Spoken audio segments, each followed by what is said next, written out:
I see remaster as like, give me the game, but like in HD or like in 4K.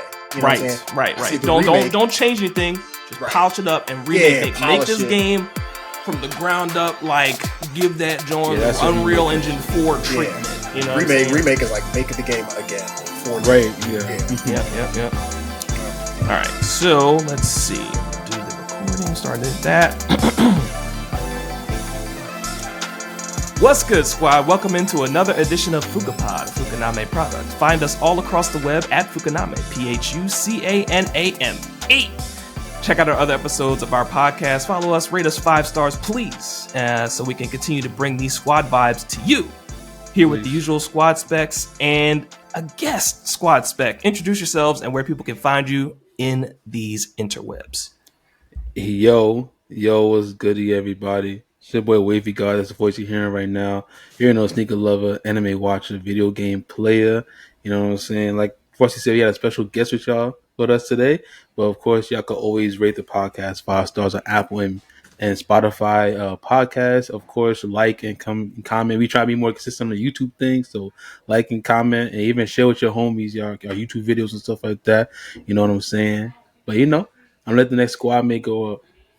Word. Peace. What's good, y'all? This is Corner Fox, a.k.a. One Speed Wanda, a.k.a. Leroy Justice. We can keep it going. You know what it is. The Corner Fox is more dangerous than the Jackal. I'm going to always shout out Hideo Kojima. Speaking of that, I'm going to shout out Death Stranding 2, which I think is going to be Game of the Year, but we can pause that. That'll be a whole nother conversation. You can always like, comment, and subscribe wherever you see us, wherever you hear us. Let us know what you love, like, but also let us know what you don't like. Let us know what you want to see more of. Argue with us, debate with us. We got takes. We got all of it. So keep rocking with us. We got a guest today. This is going to be a great discussion. So tune in. I'm going to pass the sticks. Hey, this is One True Noob, author, soon to be 3-time author, coming out with creator of the Order Sanctus. Keep on the lookout for that. I'll give the socials when I actually make it at that point. But if you want a preview, the ordersanctus.com. Thank you for our guests coming here, and we definitely got some takes today. I'm looking forward to this. Oh yeah. If you would, guest. I am the Husky Hokage, a.k.a. Big Husk, as some folks call me. But I also go by Marcus, man. I am a gamer, streamer, content creator, low-key gaming yapper, as some people like to say nowadays. I like I said, play games. We talk about games. I enjoy gaming. I'm also I'm not going to say journalist. I don't like to say journalist because I'm not there yet. But I do contribute to gamersocialclub.ca as a writer, game reviewer, and things of that nature. Do some guides, things like that. So, but yeah, y'all can always find me at the Husky Hokage everywhere from TikTok, Twitch, Twitter, Instagram, and YouTube. So yeah, indeed, that's brother. Indeed. There we go. One thing Mr. Stop Scrolling. That's what I'm. Right, stop scrolling. I love your content. Hey, stop brother, scrolling. I'm gonna talk to you. Right. Big Husk. Thank you for joining us again today, brother. One thing I forget to always say this once. I'm Frosty Phoenix, FROSTYPHENIX. Google me, find me. Oh, we got it. Right. Don't nobody care about you. New challenger. Don't worry, I'm gonna go when this comes out. I'm definitely gonna put that music right there. Right. We do have our football coach used to say, if you're early, you're on time. If you're on time, you're late. And if you're late, you're toast. The Hamptons late is unacceptable. It's all good. Other squad spec join in. Well, I will say, Frosty Phoenix, Google me, FROSTYPHENIX. I'll leave it at that. Google me. Google me. You like that? Oh, it's at this point. It's at that point. Yeah, literally. All right. He said we there with it. On point. Flex. Hey. And then the random encounter squad spec that is always a part of the usual squad specs. Introduce yourselves so people know the voices coming in. Oh, it's me. I guess everybody else introduce themselves. Yes, sir. What up, y'all? It's Desert Skies. We're about to go down the list real quick. He got the late night voice on. Late night. The late night 2 p.m. voice. Go ahead. Right. Quiet storm voice. Y'all know. Right. We all know that Desert Fox is a better demon hunter than a corner fox. That's a new obsession of mine. If you know it is, you know I what guess. it is. I don't know. But all right. You know that Desert Fox is Tekken guy before Corner Fox because he gave up on the game. But it's okay. Really? He'll come back. Really? But that's what we doing? Really? I mean, so you come back. He said he want the ones right now. You know what I mean? Look. Look, until you come back. We can pull the record off the PlayStation right now. we can pull the 1v1 records right now. Hey, you talking about the past? I'm talking about the present. Anyway, what's your win percentage against? Anyway, and a Desert Fox got more combos right now than a Corner Fox. Does he? It is what it is. Does he? He's not talking about Wendy's.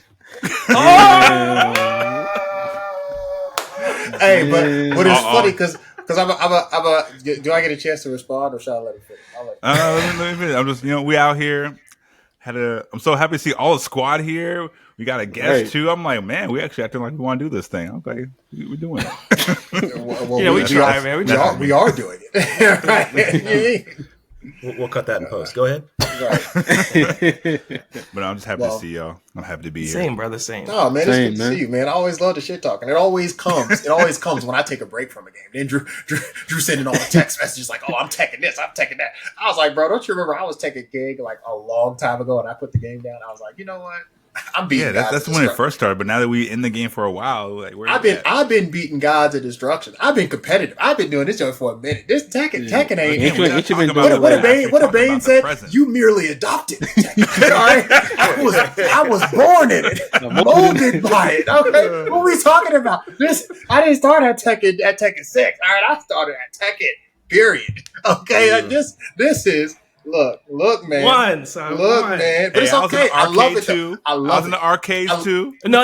You own a copy. But let me get props. Let me get props because I will say, Drew Desert Skies. He's an Eddie player, right? A lot of people think Eddie cheap. A lot of people think Eddie weak. You know, he's OP. He got all this stuff. Mm-hmm. Drew has learned how to play him properly. I will give him his respect where it's due. He learned how to play him the right way, and he's a problem, no doubt about it. Now, I mean, I got answers to every question. You know what I'm saying? So it's all good. It's all good. But Drew picked up the sticks. He be doing his thing. You know, if only he did Dragon Ball Fighters the same way, it'd be a different story. He ain't do that. So you know what I'm saying?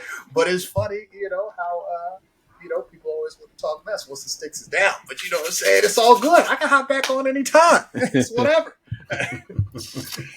Oh, it's good though. Anyways, that's it. So y'all good? Y'all got it out? I do. We good. I mean, I ain't trying to go back too deep into fighters. We can talk about the fighter. I'm pretty sure my fighters record against Drew is probably the same as my Tekken record. Probably. So. I ain't Mark can attest to what that is. One true noob is remaining silent. It is a lot to a little. This new Marvel game that's coming out. Absolutely. I hope. NBC. I hope that we all buy them. I hope we all, because I think that's going to be really good. Husky, you too? Are you a fighting game person? I am not. I do play them, but I'm not good. I'm not good. I'm decent. Okay. And when I mean by decent, I'm decent enough to beat my kids. Other than that, that's good. That's decent enough for real. Keep them. You gotta let them know sometimes, you know. Right, you gotta let them know. That's how I always introduce myself when I go for fighting games. I'm like, look, I'm decent, and then if I end up being a god at it, then cool. Right? No. Mark. See, no. We're not gonna sandbag this. This what he do. But I do sandbag. You do. I know you do. He sit there. He like, oh, I'm chilling. Right, I'm chilling, but he's trying to be the best amongst friends. I'm trying to be the best among Krillin. I'm trying to put all the humans Kriller, against the Saiyans. It's Kriller time. Right. Kriller time, baby. Yeah. No. It's Vegeta time. All right, that's what it is. All right, always. Anyway, one speed. You know? One speed, bro. It's one speed, man. All right, Riddick. Hey, I need a soundbite with that. Where Riddick joined from one speed. You know, it's gonna be we can one do that. Speed, mine. Yeah, what do you say? You either if you can't keep up, don't step up. You'll just die. That was it. Bars. Somebody needs to tell the AAA companies that. Damn, that's crazy. Shout out AAA, man. Ooh, that is crazy. I think we can get into the main topic of today because that's perfectly segued. One true noob. You're getting so much better at that. I'll definitely say that. I will say that Noob is definitely started the segue game going crazy right now. 100%. So we'll start the conversation at the top. recently, we were talking about the Battlefield 6 beta is out right now. Speculation for people playing the game. A lot of people are saying that this is a COD ender. Call of Duty is become We've so heard that many commercial. times. It's not. We've heard that many times. Like, Wait. All right, and we'll go around the room. But Call of Duty has been a staple many generations, right? Battlefield is also a sleeper as well. Like, it's definitely held its own. It's not new to the game. It's not new to the field. But we're talking about games that are starting to drift a little from its roots. Call of Duty has taken up a lot of different things that weren't a typical function during its earlier iterations. So it's kind of appealing more to the masses, where Battlefield 6 is more or less staying true to its roots into its sixth game. But Call of Duty has had way more than 6 iterations of its things. We've got spin-off games, several sequels to various chapters of Call of Duty. Is a comparable. Call of Duty devs say, or Call of Duty, the company that runs Call of Duty, owns Call of Duty, says they aren't worried about Battlefield. They're too big to fail. Where have I heard that before? Now, we can go order guest first about this back and forth about Battlefield 6. What's the word I'm looking for?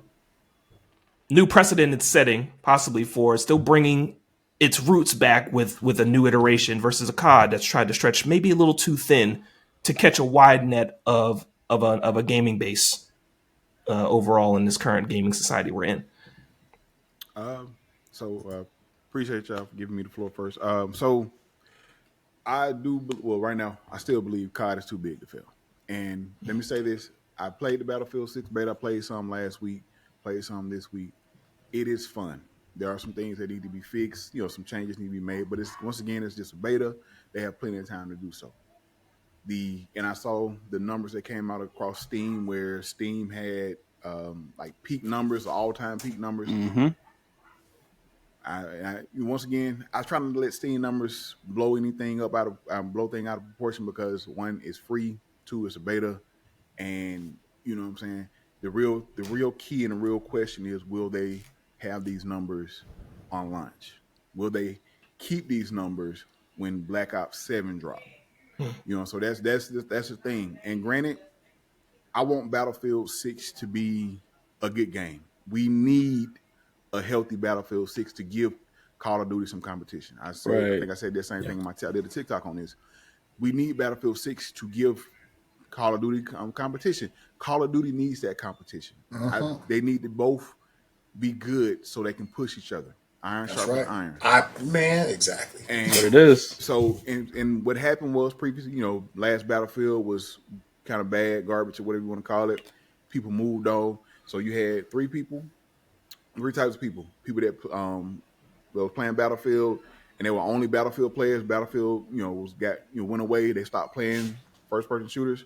You had the guys that were, playing or have been playing COD. They would bounce back and forth, and then you had the people who were just strictly on COD, and they're, checking out Battlefield or whatever. So it's a lot of people out there that, play these first-person shooters guys. Some people are tired of COD, and I get it. But the same thing can be said previously, like with Battlefield, is, listen, I'm trying to find the best way to put it, because it's gonna come out. I think it's gonna be good, but like, once again, I think they're charging. Are they charging what, $70 for the game? It's $70, yeah. Yeah, so it's gonna be $70 outright, or whatever the case may be. Yo, that's the skies. He said, "Oh." So that's what I'm saying. You got people like this. I mean, no offense to him. I mean, it's people that's like, oh, $70. I'll wait for a sale. You gonna still gonna have that. I'm fine with Call of Duty. And once again, Battlefield 6, from what I played at the beta, man, I really enjoyed it. I like the feel of it. Had to get used to the speed a little bit, because I'm used to playing in Call of Duty where I'm going, and not, there's no omni movement in Battlefield 6. But I don't think right now bringing Battlefield back, I don't think it's gonna kill Call of Duty. Not right now. Now, once again, Call of Duty is too big to fail currently, but that can always change.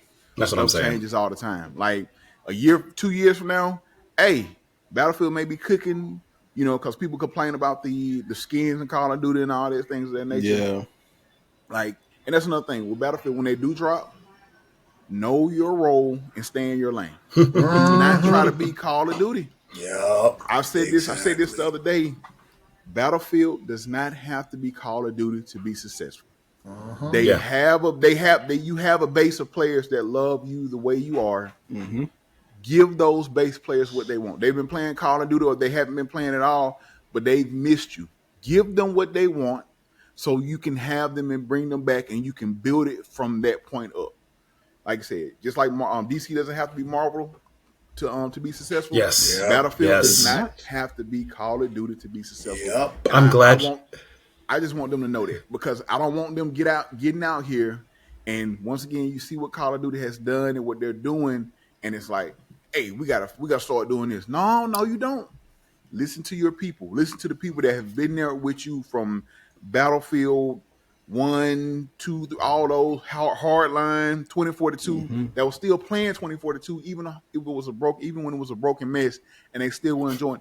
Listen to those people, because they're going to help you build your base back up so you can be successful and you can provide a good alternative to Call of Duty. That's what we need right now. I'm glad you said that. I'm so glad you said that. Because that's the problem. The Marvel DC point, huh? Well, it's just that's what a lot of gaming companies need to hear, especially when they're talking about chasing trends. I mean, let's just look at some of the gaming failures, and I know some of these are going to be recycled names, such as Concord, such as Suicide Squad, they're jumping on. I could keep going very early there. I mean, I just talked to Frosty about Light of Motirum. Look up that trailer if you can find Light of Motirum, and look what that looks like. Okay. I don't even know. Oh, you talking about the PlayStation and Tencent? Tencent. Okay. I'll say Suicide Squad. I will slightly say Suicide Squad a little different, because Suicide Squad, they've kind of been trying to force feed us for years, and that's been my problem with it. They've been trying to oh, you really like this? Take some more. You really like this? Well, and that's the thing. I'm just so glad that you said that, Husky, because know the audience that you're tailoring to. It's not Call of Duty Battlefield. It's Battlefield. Call of Duty is more run and gun, where every person, yes, you can have a role, but everybody has basically the same type of loadout where you're going through and you're, shooting up as much as you can. Whereas Battlefield, you've got the spotter, you've got the sniper, you've got the technician, you've got the planter. You need to know your role. Not everybody's going to shine. Sometimes you need to have that, 50 assists, because that means you got 50 kills. You just didn't do them. Right. I mean, yeah, that's true. I'm just saying, not everybody can fly the fighter jet. Not everybody can pilot the helicopter. For us, I just want to double check. The question was, and just remind me the question, is this gonna topple Call of Duty? Was that the question? I just want to keep it on. I don't want to go too far. I think the question is, with Call of Duty it's one thing to say, like Husky said, it's too big to fail, but it's almost like to say, you saying that out loud is almost like not spilling your doom, but basically be humble. Yeah. Don't be arrogant. Yeah. Don't be arrogant. Sit down. Yeah. Sit down. You know what I'm saying? Yeah. I agree. Shout out to Kendrick, man. Be humble. That said, facts. Shout out to Kendrick. West Coast, man. Because I don't know if you guys saw Randy Pitchford, the CEO of, and I'm forgetting the company, the one who makes Borderlands. Yeah. Gearbox? Gearbox. He said ads for Borderlands. Yeah. He said the same thing. Where on a Twitter post or X, he said that no Twitter. Both are right. No Twitter. He said, somebody asked him, hey, you're the CEO. Can you make sure that this game doesn't come out for $70? Don't jump on that train. And he said, I when I was playing arcade games back in the day, I would save up my money and I would get it day one. If you're a real fan, you'll get it day one. And that was crazy to say. I was crazy to say, time and place. He's not lying, man. though. Time and place. Not lying. I was going to say he's not lying. I was going to say it's different. It's different. It's a time and a place, man. Well, what he said. Yeah, exactly. I was going to say it's tone deaf how he said it. So once again, we get you're out of touch with the community. We get you have money. Or whatever, and I get what you were doing back in the day, but these are not back in the day times. These are present times. The economy is not the best that it is. A lot of people don't have, and it's a report that just came out, 18 or 17 and 25-year-olds are buying less and less games. Yeah, Like saw it's that. down. It is down, and it's been down since COVID. So for you to come out and say that, now granted, real fans go pay for it. They don't care. You know what I'm saying? You go have your real people. It's certain games that I'm gonna pay. Like when they drop, I'll probably pay $80 for that. You know what I'm saying? I don't complain the whole time, but yeah. But see, I agree with what was said, though. I think that it was how it was said. I think it was a little bit tone deaf. I think there was an opportunity to come out and be like, it's going to be $70, but here's what you're going to get for that $70. You're going to get the best fucking goods. You can, in other ways, you can entice people to buy your game. Exactly. Save your money and buy that shit. You know what I'm saying? Instead of being like, hey, like, bro, you know the price of gas? Get you know money. What I'm saying? That's exactly what he said. Don't just say that. You could, how marketing stuff works. You could find other ways to go around and sell something to me. But when you say something like that bit of tone deafness makes me think, oh, you a capitalist. Like, you out here for the dollar. You know what I'm saying? If I cared about you, I would say, look, the game's going to be $70, but you got my word that this game is going to be the best game we've made. That's a fact. This is going to be the best thing that we can Easiest put out. way to recover. Exactly. I'm just like that. That's all you got to do. The best $8 you ever spent. But that comes from that love and passion that we was talking about before we started recording. That I'm really going to get at to you. CD Projekt Red didn't have to say that with words, but they sure gave it to you with Cyberpunk. They say we're going to spend the next. But that can also making it that way. They can also fall flat on his face like it did with Splitgate, where you say you're going to be. Now this kind of goes back with what you said, Frosty.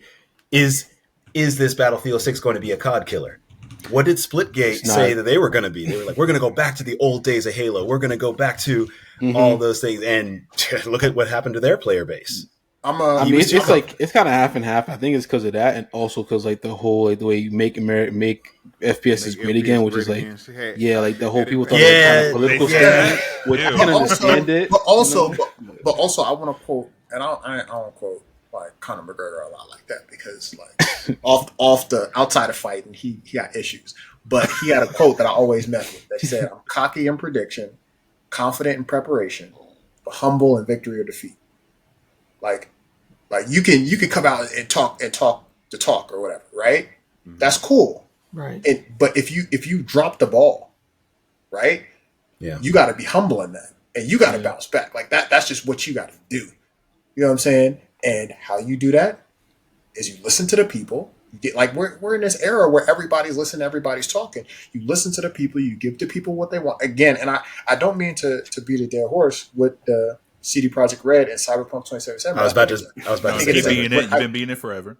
It's a great it's a good example. It's a good example.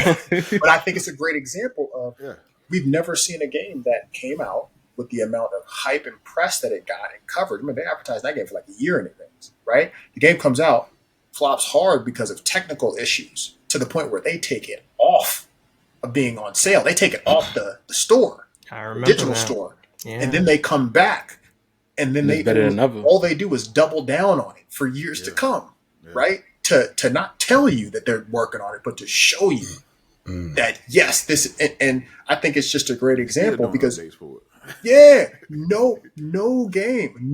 been no video game in the history of video games that had that rough of a start that's come back to that level. No Man's Sky. That's the only one I can. Yeah. So, I can say No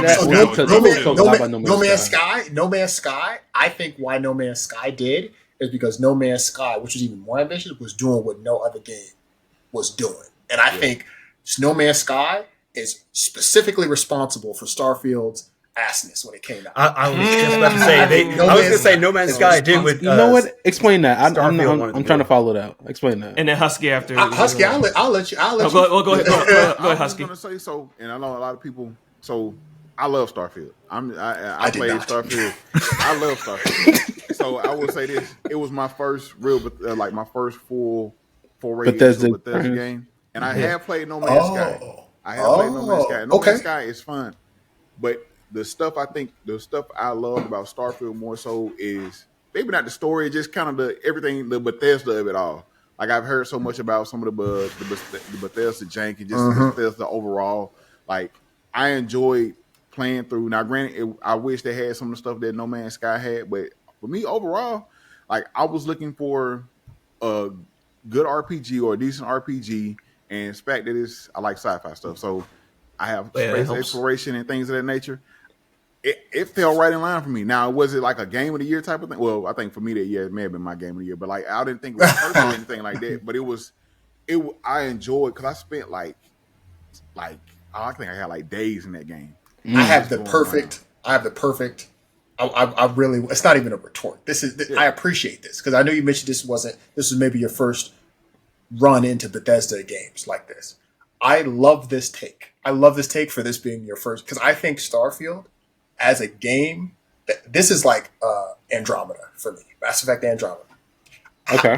What have I told y'all about Andromeda every time? Yeah, it's the worst Mass Effect I say game. Andromeda is the worst Mass Effect game.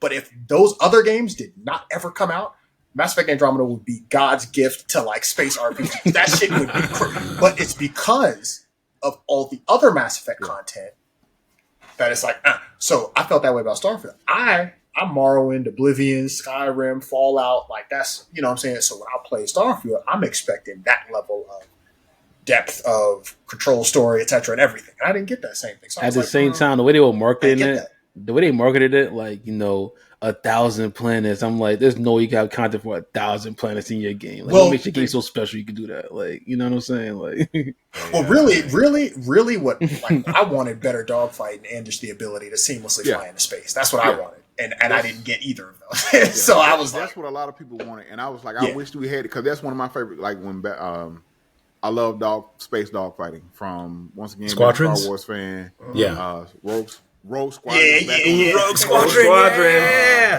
Star Wars Squadron. When that dropped, I played through that. Like even with Battlefront 2, I would jump in just to play the space fighting thing. Part of it. I enjoyed that. Like that's stuff I enjoy. So I was hoping for more, something more of that in there.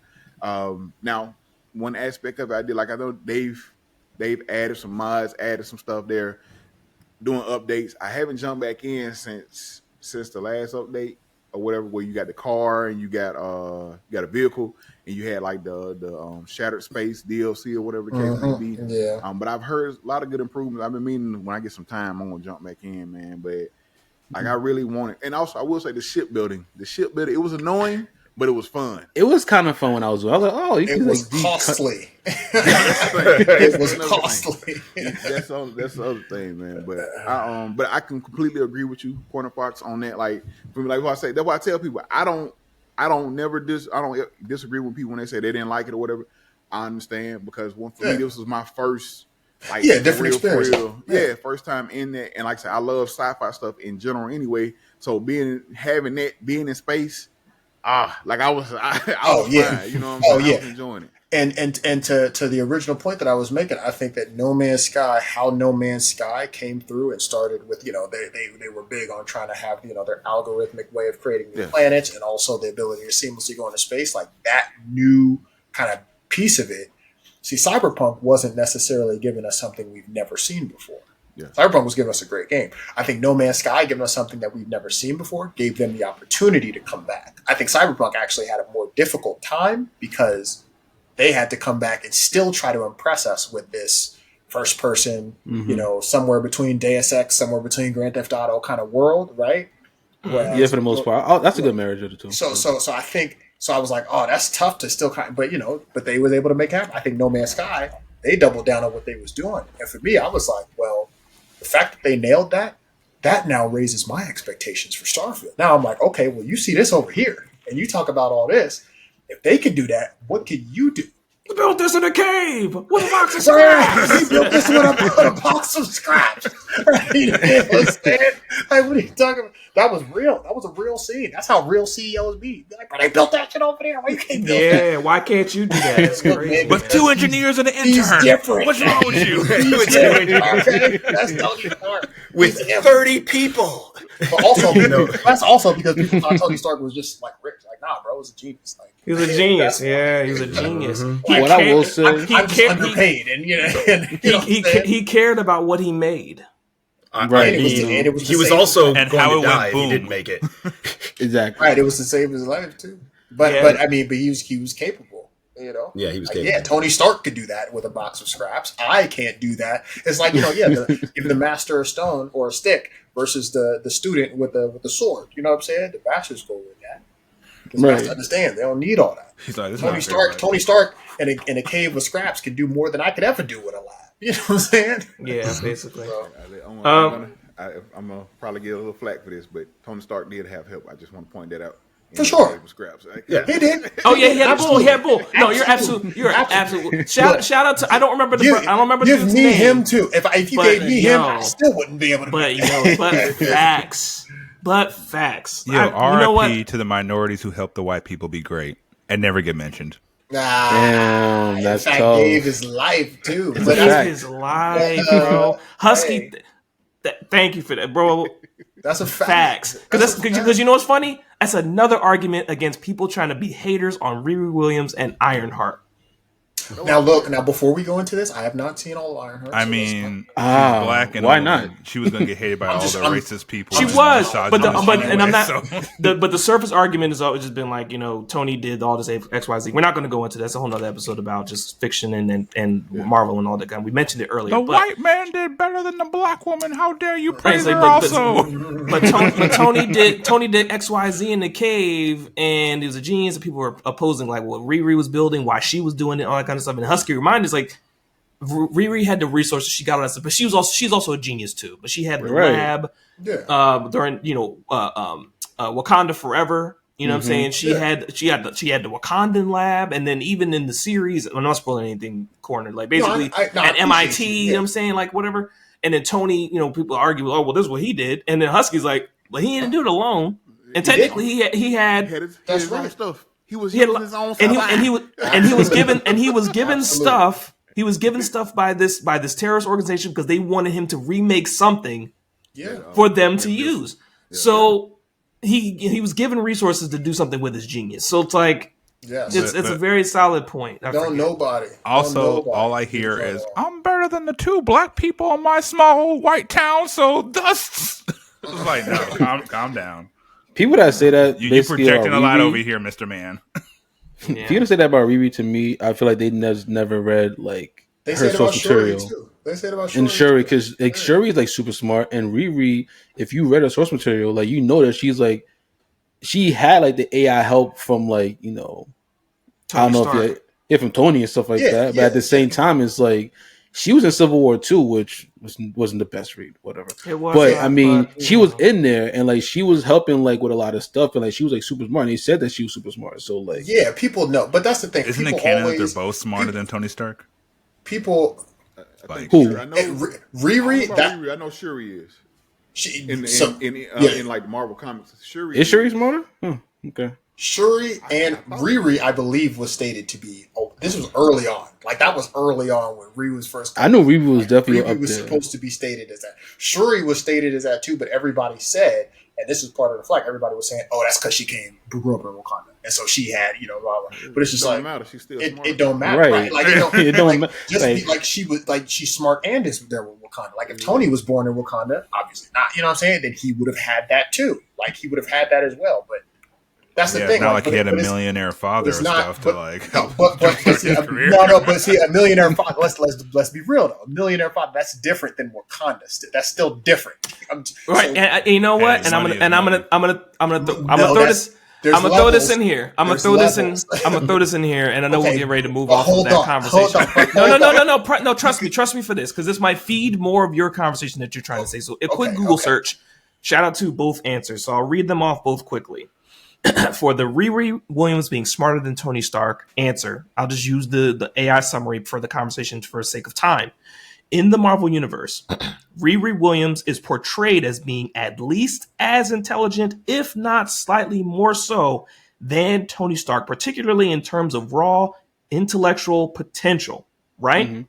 Right. While both are brilliant inventors and engineers, Riri's childhood prodigy status and ability to create sophisticated technology like a functioning quantum computer suggest a higher level of natural aptitude. Now, yes, Shuri, the question of whether or not, this is another Google summary, question of whether or not Shuri is smarter than Tony Stark is subjective and often debated. While both are brilliant inventors and engineers, Shuri has the advantage of growing up in Wakanda with access to vibranium and advanced technology, whereas Tony built his inventions from scratch with limited resources. Ultimately, both characters demonstrate exceptional intelligence and ingenuity, but their approaches and resources differ significantly. My point such a compromise answer. My point, it ain't even a compromise. White My man point wrote is that that answer. No. they grow up, right?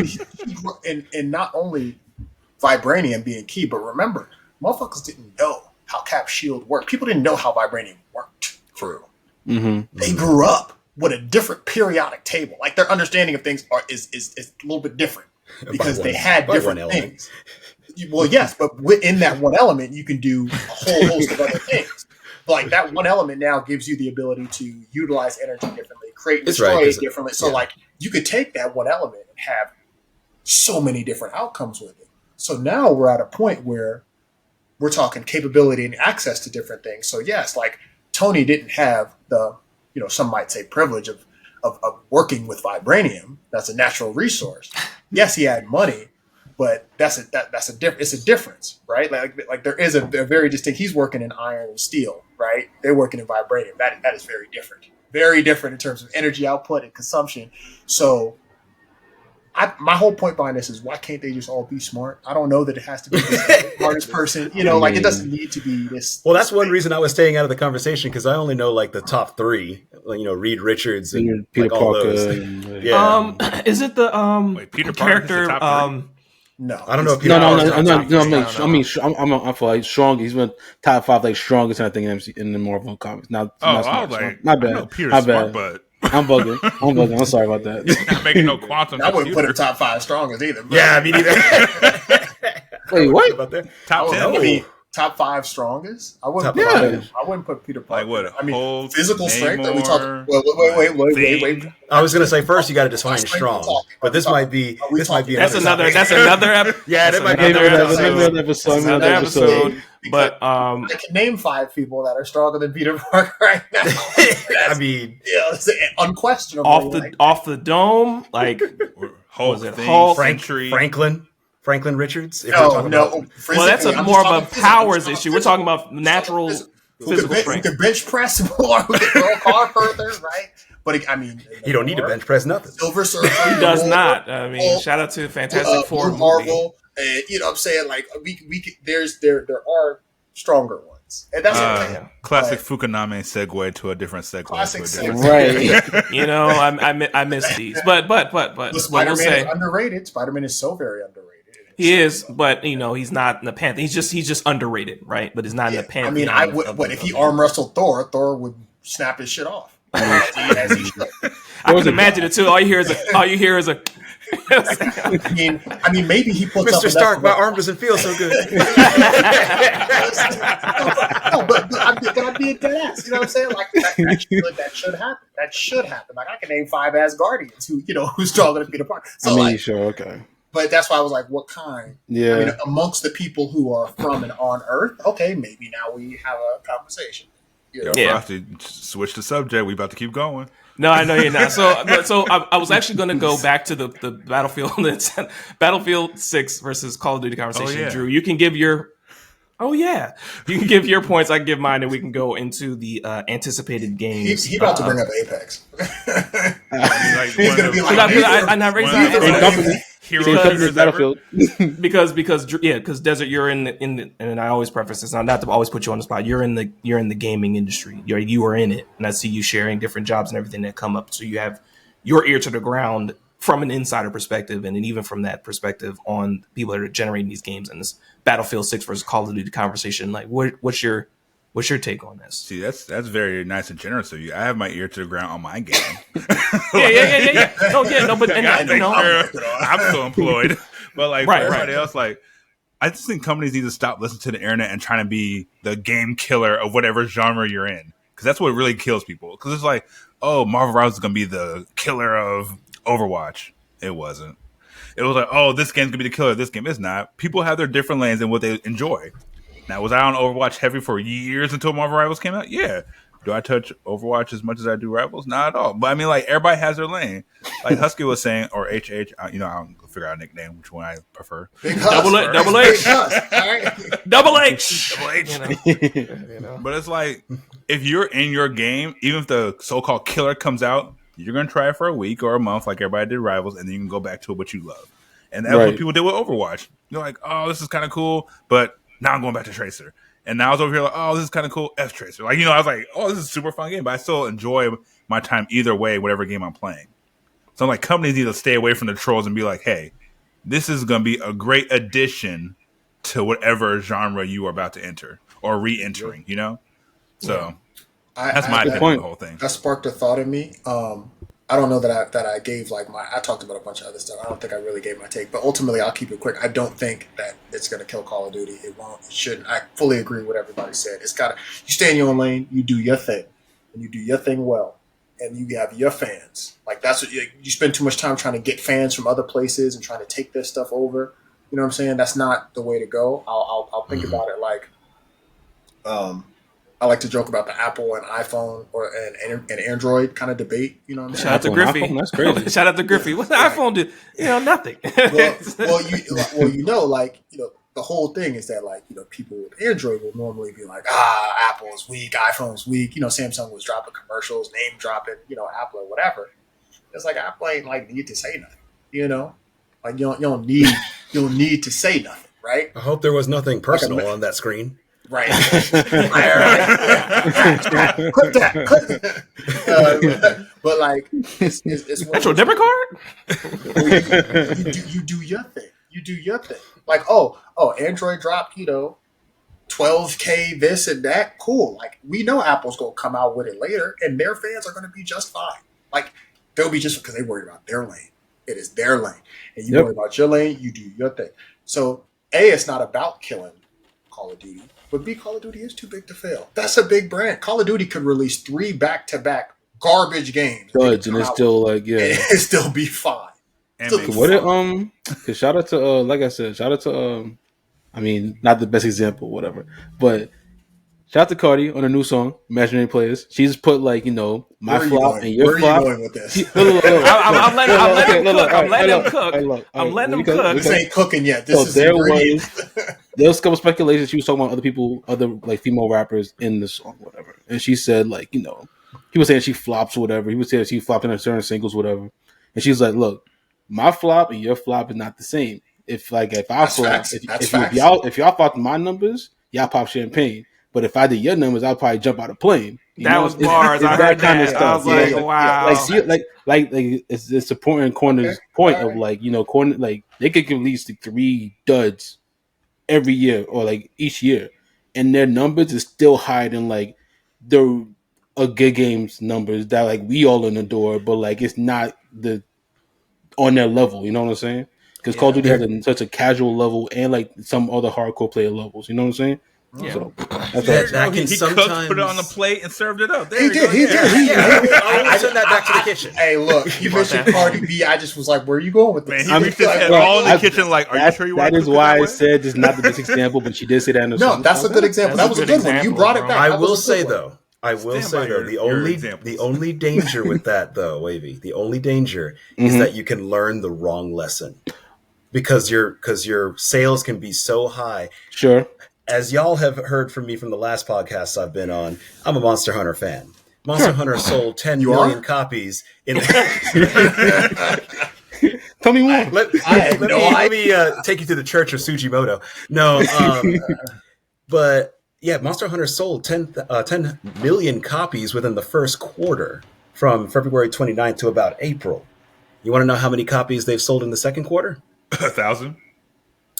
Less than a million. Really? Less than 500,000. I know you were saying that they kind of catered a lot more to the casual fan, and that probably did it take a lot of a lot of hardcore fans off of the game. So, that speaks to the point that you were saying that your flop is not my flop. The only thing that I would caution with other companies looking at that is that with that mentality and not listening to your customer base, there's a balance. You can take the Steve Jobs approach and say, I'm going to give you something that you're not asking for, and then you're going to ask me for more of it. Or you can take the approach where it's like, okay, build a better mousetrap and they will come. And so there's a dynamic, there's a balance between the two. Don't listen so much because, yeah, your players probably don't know exactly everything they want. They just know how to say, I want this in the game. This goes back to Battlefield versus COD. Like, you don't need to make it everything for everyone. You need to make it the best product that you can make it because you'll find your niche. That's what a lot of influencers, that's what a lot of streamers do. They don't look for everybody. They look for people, shoot, the Minecraft scene. Some of those are the most successful streamers, and all they do is play Minecraft because that's their audience. Right. They don't Minecraft's a big audience. And a movie. Yeah. They don't need to. They don't need to go like, you know, people like Tim the Tap Man or Ninja or all those people. They have their following, and yes, they love to see their follower count go up, but they've got their stable count. That's what they do. They move from shooter to shooter to shooter, or they move from game to game to game, and yeah. That's their audience. So that's the only thing that I would caution against. Numbers do matter, but you always have to look at the subtext and the context of them. Because Also very 10, true. 10 million on the front side is like, yes, we made our 10% that we're supposed to make every year, which is Capcom. Why would you set yourself up for that? No, anyway. Don't you dare. Oh my gosh, you're triggering me, right? Mega Man Legend 3, like where we at, man? Like, what you talking about? But to don't land start the plane. It's coming soon. No, it's not. No, it's not. No, it's not. You have to pray to the Capcom guys. It will come soon. Before GTA 6. Before GTA 6, please. You land the plane. See what you did? It's what you did, Frosty. You did. No, he said Capcom. He tripped me up. Don't blame him. He got me started. The 10 million and the 500,000, you have to look behind it. Now, investors may not do that. They just may be like, where's our return? Yeah, basically. But you have to look at the context behind it. So that's all I'd say. How investors have, and thank you, everybody's points, and I think I'll wrap it up. Desert, did you have another point before I wrap up my point and we move forward? No, move forward. Wrap it up and then move forward. Okay. Everybody made valid points. I don't have to. Desert Fox is more horny. Go ahead. Whoa! Always. What are we doing? What is happening? I apologize why is it for that. I'll put myself in timeout. Hey you. Oh God! The one true noob. I'll put you on one day. We'll take you to Vegas. Don't worry. Shout out to Comic-Con. Hey. Wow. I was not expecting that at all. Woo! Okay. To the point that everybody was making, to reiterate the point, is again like knowing your lane. And Call of Duty, will it be dethroned? Probably not for a while. But Battlefield's also being in the lane of the audience that they do appeal to. I definitely support that idea. And to Noob's point about the CEOs or the investors looking at a game, it's interesting how they don't look at something that they're investing in and understand that it's not just it that sells it because it's this. Like say not to name drop, but like say Starbucks. And it's like people like Starbucks because of the logo and the name at this point, but they give trash coffee. Unfortunately, people still buy it. Versus like the little small coffee shop that makes quality coffee, people aren't going to go there because it's got stiff competition of the Starbucks up the street. So it's like, but certain things don't just sell off of the name. And unfortunately, that's like a lot. Like Call of Duty has that ground to stand on, whereas like a Monster Hunter, which has a niche that they betray that niche, and other people that don't follow it, you're going to suffer, right? So, yep. I mean, more success to Battlefield 6 coming out, and I've seen a lot of people on my PlayStation friends list playing the beta this weekend. Oh yeah. So just the stepping up, like on the one side, it's like Call of Duty, humble yourself a little bit. Battlefield, do what you do best. That's I think overall the summary of the discussion here. Yeah, And shout out to you Husky, for saying that you played the beta. I didn't play the beta at all, so that's good to you that you played the beta. You get able to say like what was in it, what could still be fixed, and all that. You know what I'm saying? Yeah. And I think the one thing that you said, Husk, that we didn't go back to, but I think it is the most important thing here, to be completely honest, is the competitive aspect. I think that we need competition. Yes. amongst games and game companies. We need them to say, yo, I'm gonna outdo y'all, and I'm gonna outdo y'all, and I'm gonna make something that people love even more and more and more and more. Like, yes, not just I can get more money from them by finding a new marketing model and by charging $7 instead of $5. Like, no. How can you actually serve the gamers? That's the competition. Like, NBA Live, you hear this? Please come back to give 2K some competition, please. NFL Game y'all Day. Are needed. NFL Game Day, and NFL 2K. Like, y'all need to do something because they have too much of a staple on like the sports gaming world, and it's stifling their creativity. You know what I'm saying? So, NBA Live, NFL Game Day, huh? Yeah. Bring back backyard sports. Yeah, they did for a little bit. I think they had it for a little bit. I don't know if it. Backyard, they did. I think they redid or something. Backyard baseball did come out like a couple of months ago, like a remade or remaster. It did come out. Did I miss it? Oh man, it's on Steam. I think. It's on Steam. Okay. Oh, if it's on Steam, that's why I didn't see it. I'm like, I need it on console. I'm back from my timeout. We didn't forget. Yeah, Backyard Baseball 01 release date announced for PC, iOS, and Android a month ago. Shout out to ESPN. Mobile too. Oh, so we're just skipping consoles. Ew, gross. Mobile. I mean, that's another conversation I think we touched on about the mobile approach with everything now. They can put that on PC. Is that an anticipated game for you? Yes. No, I loved backyard football. Like, that was my game. Pablo Sanchez, like, man, that was my dude. Best all-arounder. Husky, you're saying? I was just saying mobile is a lot of us gamers don't realize that it's not about console games anymore. Anymore.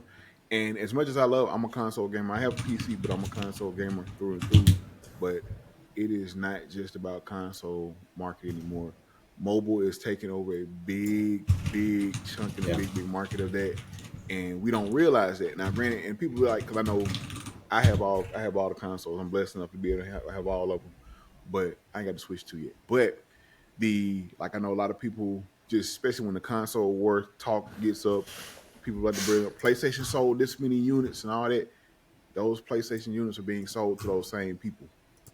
So those same people that had PS4s, PS3s, they're just rebuying the new next generation. And there's nothing wrong with that. However, what is something generally everybody has from and I don't condone it, but from like 5 years old to 70 years old? What is something everyone has? A phone. A cell phone. Exactly. And you know how easy.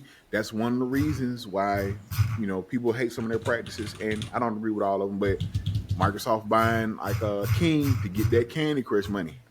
Like, people sleep on how big the mobile market is. Apple just released the iPhone that can run Resident Evil 8 or whatever. Oh yeah, that's right. They can. Games are getting. People have those games. You can play certain games on your iPhone without not through the PlayStation app or the Xbox app, like something whatever they have on iPhone, like Apple Arcade or whatever. But you can play it on your iPhone. Hey, Warframe is on the mobile now. There you go. Call of Duty got Warzone mobile, PUBG mobile. You know what I'm saying? Like Fortnite can be played on your phone. Mobile is a growing market that is not. I don't even know what's growing. I think it's been grew. it's been a staple for me. But it's not running dry.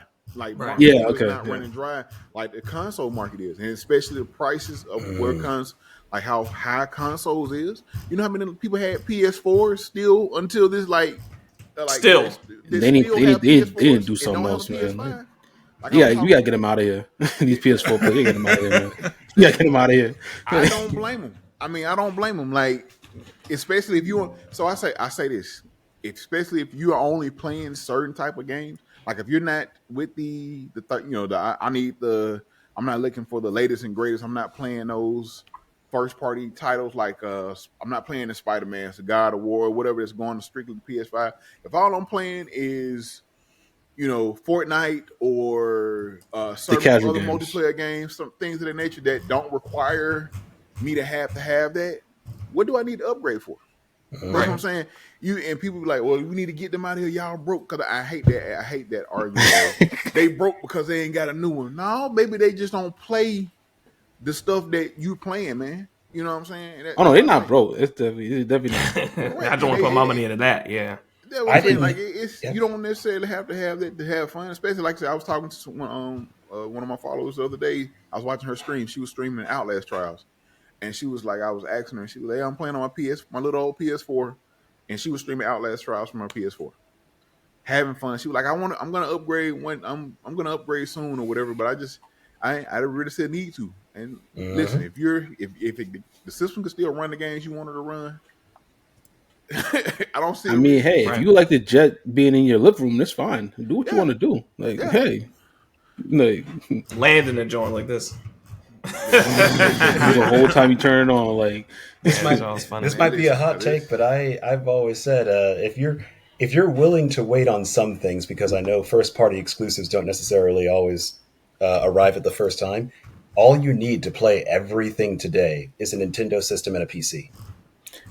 Yeah, for the most part. To play most things today. And that's why I said 90%. Not necessarily 90% day one. You may not be able to do day one things, but eventually it'll be able to come. If you want to play most Game of the Year candidates. That's why I told people, I always, when people ask me what console, people ask me, what console should I get, or what console should I get my kid, or things of that nature. And I always ask them what games they play, because easy answer, people like, well, yeah, give them the PS5. Do they really need a PS5? Nah. You know, I like your response to that too. Like, what games do you play? That's the good one. Because if you want to play certain games, go get a Series S. I tell you, and people talk bad about it.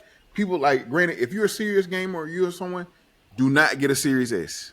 Get the X or get the PS5 or whatever the case may be. We should have but a if giveaway. you're playing multiplayer games and we haven't done one played a certain thing, little small, every now and again you'll jump out your pocket and play something, random, like, just one of these other games.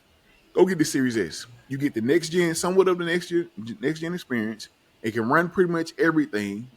Now, all the newer games, and you can still play all your old stuff, and it's still, as fast as some, the PS, or not as fast, but it runs stuff really well, and you don't have to worry about any of the, the lag or the old previous gen that you may have experienced or whatever.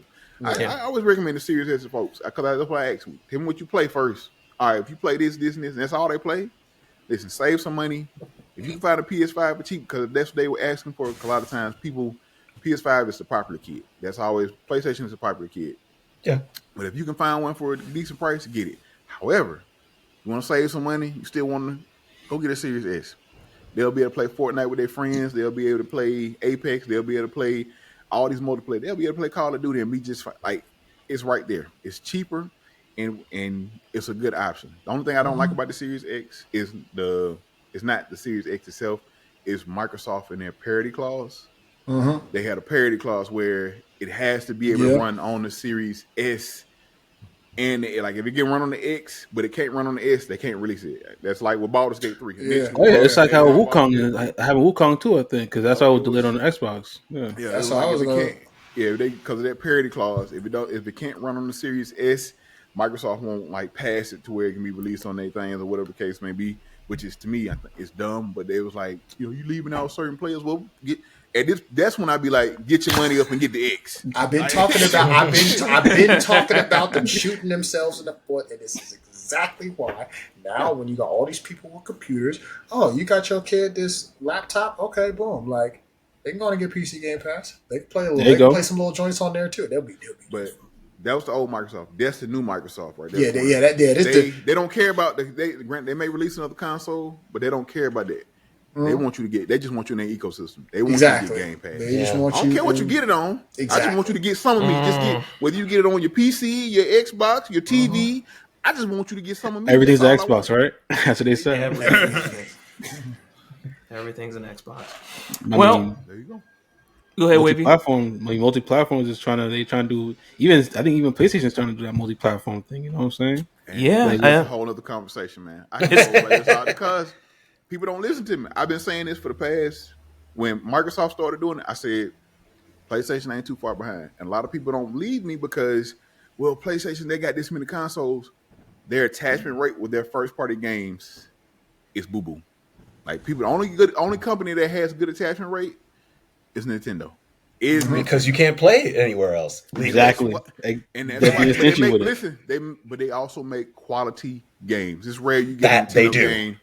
You get a Nintendo game that's you know what I'm saying? So you look at PlayStation 5, PlayStation, their first party games from outside of Spider-Man and maybe God of War, but it still took Spider-Man 2 a minute to break even. Like it didn't break even till I think close to a year after its launch.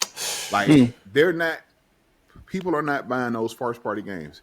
I told people a while ago, PlayStation 5, while it sold the most units, it's a 2K Call of Duty Madden box. That's what it is. Wow. And at the same time, what's crazy? That did come out that a lot of people that are getting games now, I think 60% of gamers are playing games from 6 years ago type of stuff.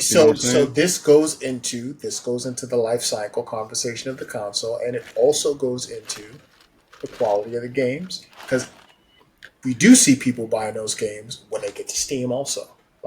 We've seen a ton of these games get bought. Yeah. Everything from Spider-Man down to, I mean, most of PlayStation.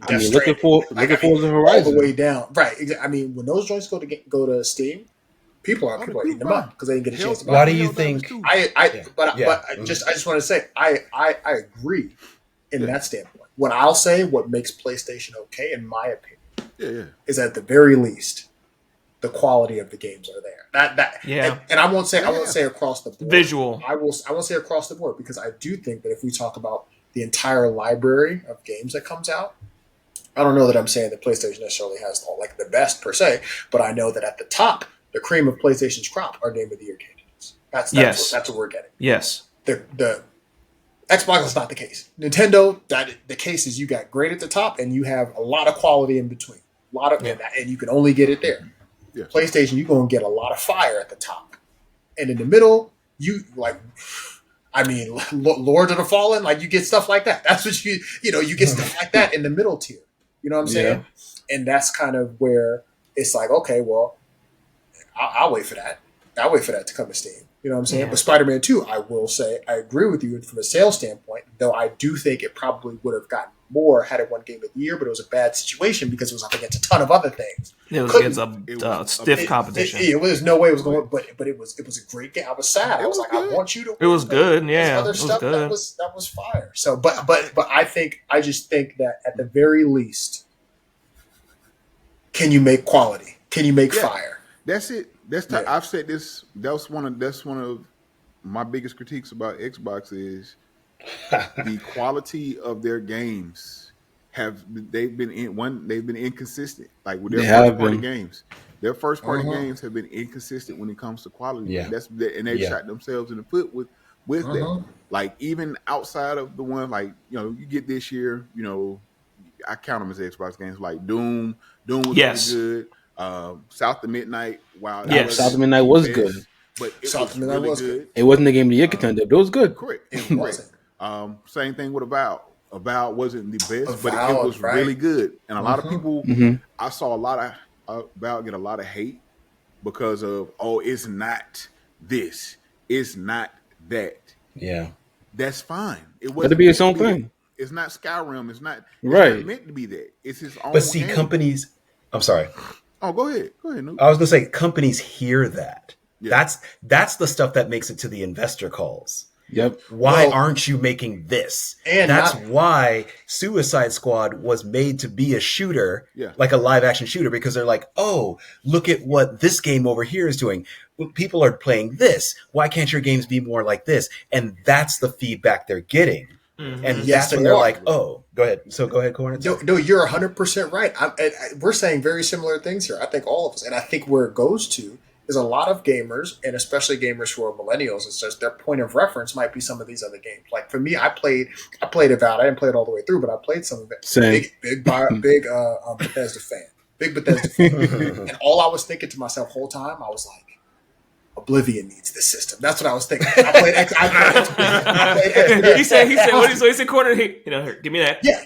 I played Expedition 33. Love that shit. But you know what we was talking about? Still haven't got Final past Fantasy 15 needs minutes in that. that game. I was like, Final Fantasy needs this. That's what I was saying. I was like, because at the end of the day, right? Yes, absolutely. Maybe we get Expedition the next one, right? Maybe, but maybe we never do, right? The way it ended, How does what they did still survive? Because to your point, Noob, that's what we say. We say, hey, y'all got all this money. Why y'all can't make some heat like that? You know what I'm saying? Because we know there's going to be a Final Fantasy 7. But that also goes to the consumer too, though. No, now, but I'm just saying. Coach? Go ahead. No, sorry. I was just saying. I think for us, our point of reference will be that. And back to Husk, back to you. It was. Yeah, those games, they'll stay in their lane and they'll innovate and they'll create those things, right? And then the iPhones of the world will come later and try to pick them up and incorporate them into their thing. And all of that is cool too. And I think to your criticism about Microsoft, it's how do you build on these things? Yeah. Right? Like if like the exclusive things that belong to Microsoft that are great. We think of Halo, we think of Gears off the top of our head, right? Like that's what we think of. Yep. Halo, Fable, Fable, okay, right? Far Cry. We ain't heard in a while. Is Far Cry Xbox? Far Cry is that's both. Ubisoft. Is that- Far Cry is both? It's both. Okay, yeah. Right. It's just Ubisoft. But Ubisoft. they went right. They went. They did a big old campaign sigh after you hit for Ubisoft. Halo, right? They did the big campaign for Halo. Did not work. Could have been a hero. Flopped. The whole Halo campaign was Halo Infinite was okay. It was. The campaign was okay. Yeah, Multiplayer was free. But that's so. no. But no, yes, y'all are right. Now here's what I'm saying. This is exactly what I said about Superman. This latest Superman movie. Okay. I was like, where you going? Okay. Xbox, you coming through with a Game Pass exclusive with a new Halo game console seller, right? Okay. Can't do okay. You can't just do okay. Yeah, it has to knock it out of the park. You need to hit. Yeah. Because if there's any franchise that you need to hit with, in my opinion, Halo. It was that one. It's Halo. It's your. Need to I hit. 100% agree with you, Corner. Yeah. Before I jump in, I know Noob wanted to say something. I ain't want. No, you go first. Okay. Well, I 100% agree with you. You have as of right now, you basically have 3.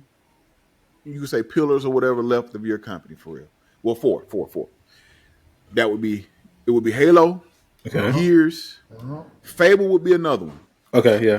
and the Forza franchise. I'll say Forza. Yeah, I would say Forza And before Fable. that's what them the only ones that you can. I mean that they're still supposedly work. Like, listen, I think those are the 3. I would say I'm a huge Fable guy. I love Fable. Fable 1, 2, and 3. I've played all of them. Absolutely. I love Fable, and when they said they were doing another one, that's like one of my most anticipated games. However, I'm not a huge. I love Halo 2. That's about it. I'm not a huge Halo franchise guy. Gears, on the other hand, that's another one. That's what I was gonna say. Gears is the 4th, in my opinion, over Fable. Fable 3 came out 15 years ago. We've been waiting for another thing. Only reason I put it up there is because they're supposed, they're working on another one. Yeah, they were supposed and to. It's supposed to come out. So, correct. Listen, well, everybody with the air quotes. It's being worked on by Playground. Yeah. Long as they don't cancel it, like, I think it's coming out, and so that's why I put it up there, because it's still kind of a historic part of the Xbox. It's only on Xbox, whatever. But Forza has been, so that's why they let go of I think it's Turn 10 Studio. They let go of like 50% of the company because Motorsport, while it is an amazing game, it doesn't sound like that. It is not moving units, and that's what a lot of people got to understand nowadays. Is they let go of all these people, they close these studios. It's about money, man. And about money. And once again, let me say this: I am not capitalism. I don't like it. I hate it. But let me explain it to you. It's about money. Hi-Fi Rush, amazing game. Amazing game. Amazing game. We said wavy keywords out here. Game. I love Hi-Fi Rush. I love Hi-Fi Rush. Very good. But it just didn't sell enough. Exactly. It didn't sell enough. Even they put it on PlayStation. It's all right, Wavy. It's all right. Didn't sell enough. And I hate they had to do that. But look at that studio that made Hi-Fi Rush. The guy that was the founder and the main guy of the studio, what happened? He retired. So did he retire? He did. The guy that made like Evil Within, I can't think of his name, but he retired or he quit or whatever happened. But he did, like, he's no longer working at, I think Hi-Fi Rush was his last game or whatever. So you look at stuff like that, but The games they've canceled recently, Contraband, Everwild, people talking. Yep. Look what they did to Rare. Listen to me. All the money they gave them, and we still haven't seen anything from Everwild. What did you think was going to happen? Nothing. That's the point I was going to jump in. I'm glad you got there because that's what I was going to say. People have been pointing that out. Microsoft did this. They closed. They gave. Where were some results? You got to think about it. These people are giving you money. Yep. Yeah. They just spent billions of dollars getting activated. They just spent all this money out. Now they're tightening their belt about things. So it's like, we gave you this money. We need a result. What you got for us? And this is the thing that I wanted to. Yeah, this is the part that I wanted to jump into. Yeah. Because I was going to preface it by let me actually become the bad guy here. Yeah, please. It's not being a bad guy. It's being business. It's business. Yeah. Be a bad guy. But like it's not being a bad guy. It's take a page out of Cena's book. Yeah. This is the part. Oh, I know it's so easy to go after the investors. Oh, they don't know anything, and sometimes I even say that. But you're right. Right. When Microsoft bought all those studios, basically copying what PlayStation did years before. I was just about to say. Forget about that. People forget about that. So listen. Go ahead. I want to let you finish, but I can understand. But Beyonce had the best album ever. Microsoft bought all these studios and they did this and they do it. You know, PlayStation did the same thing. Like years before. Years. Don't understand. The difference being that one delivered, and Microsoft bought Bethesda and dropped Starfield. No offense. I mean, that's now. Could you imagine? They dropped Elder Scrolls 6 after buying that joint. Could you imagine? I would have poured all of my money into this shit. but I'm just saying. I think, and I'm gonna pass it to you, Noob. I think that those are the wins that we expect as a result of these purchases and all these big things.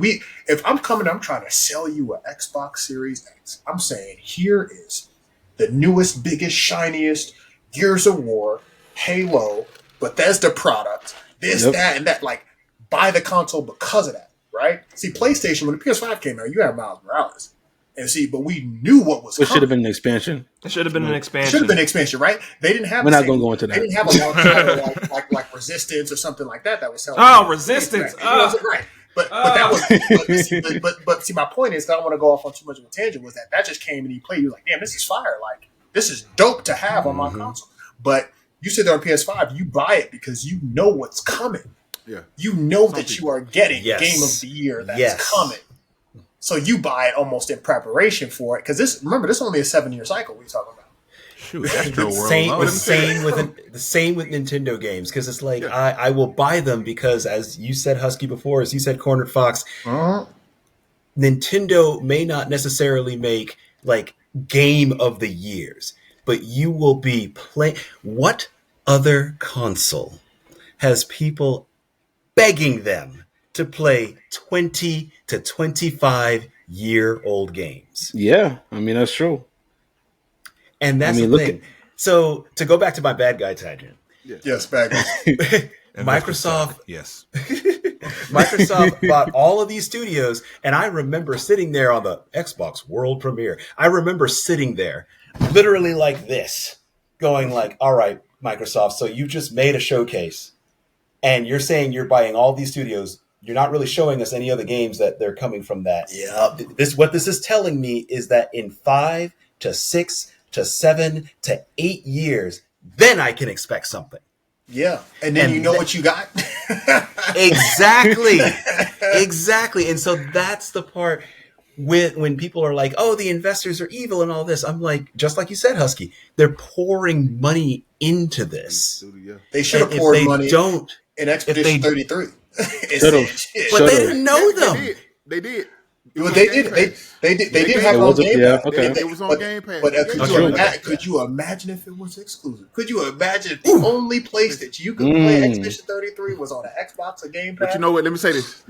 I hear your point, but it wouldn't have did as well.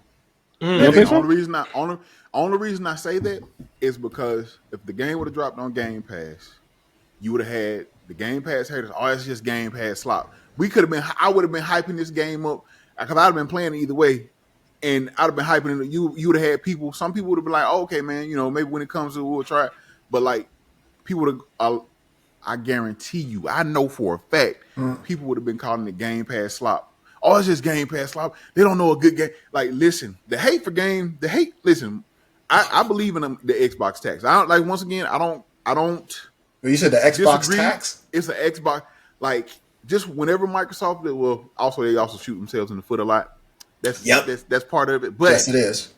Whenever Microsoft does do something right, it doesn't get enough the praise it should. Like Noob mentioned, like I said, when PlayStation bought all those studios, even before they delivered on everything, when PlayStation bought all those studios, it was okay. Microsoft bought all them studios. Look what they're doing. They just buying studios because they ain't got no games and such and such and such. Yeah. Like you didn't get that when PlayStation did it. Nobody said that when PlayStation was doing it. Yeah. And once again, they haven't delivered as much as you would like them to have.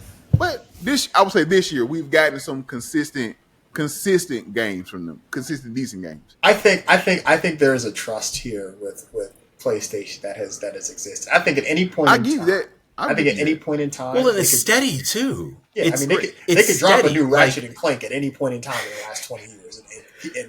That's the thing. It's honestly one of the reasons Nintendo is still having some goodwill, which they're burning very fast. But a lot of people don't like Nintendo now.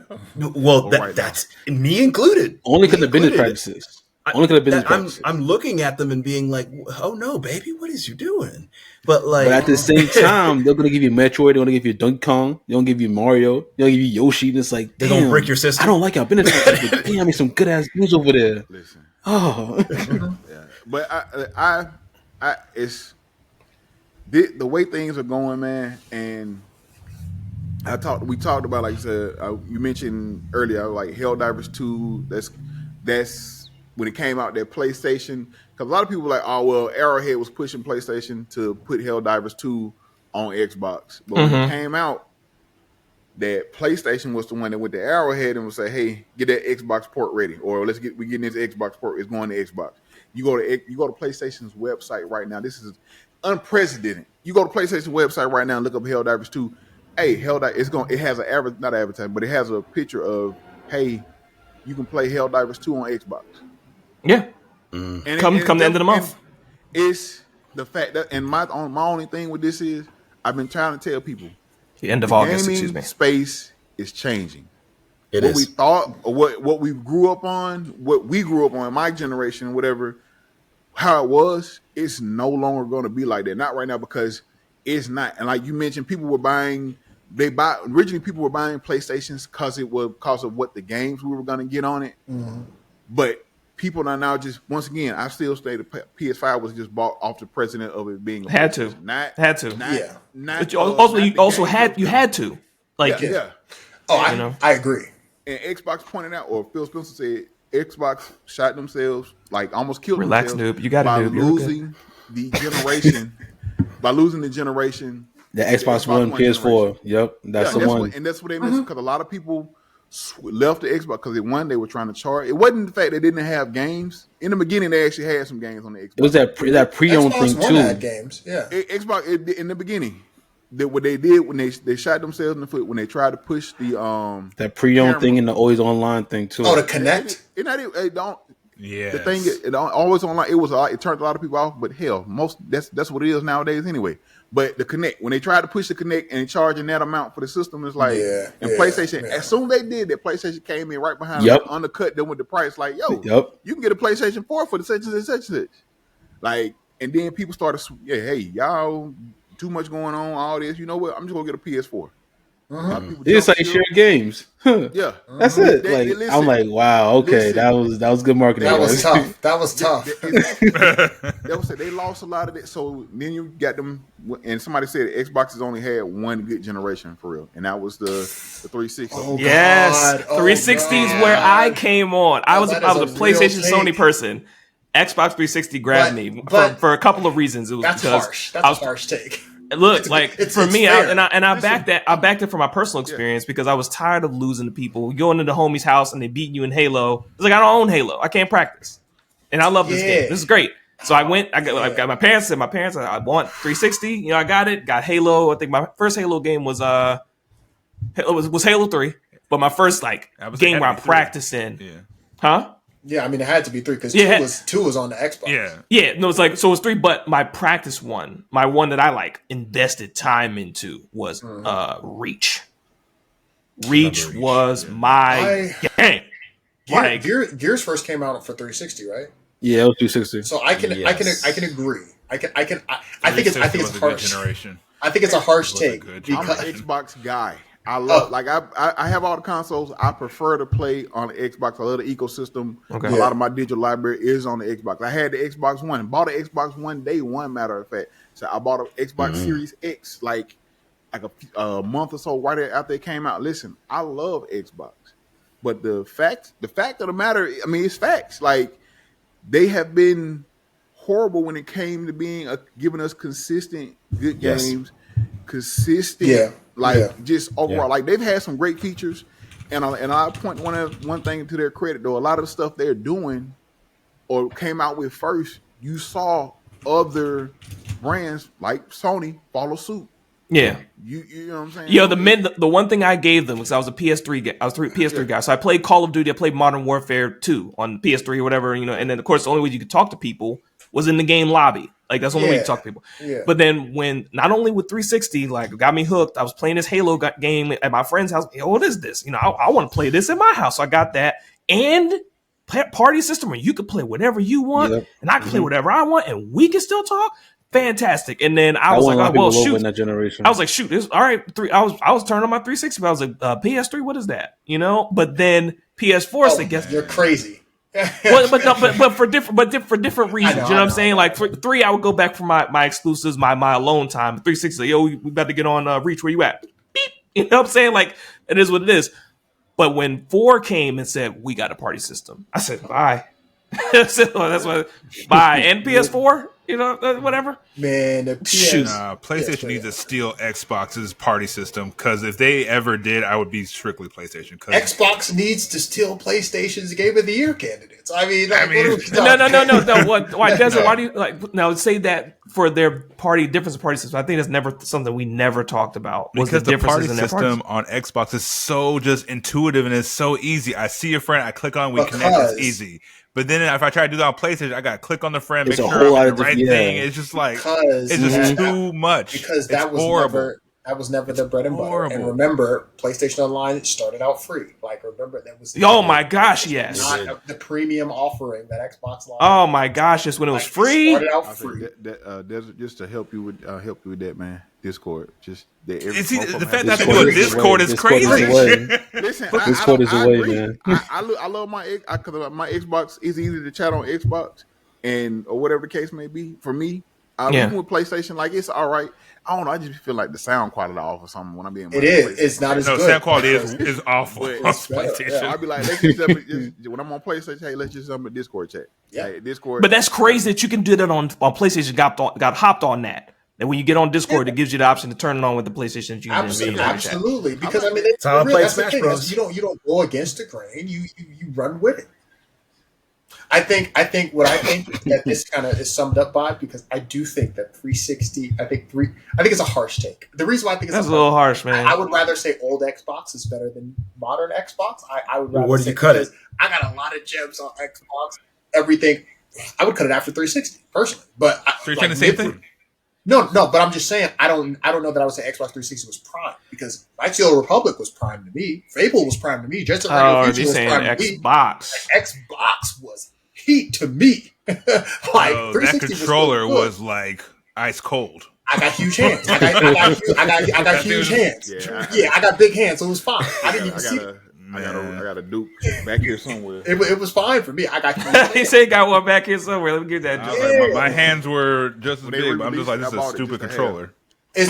But I think if you got the hands for it, I think it was fine. I had the hands. It was still stupid. Okay, well, maybe that was just you, all right?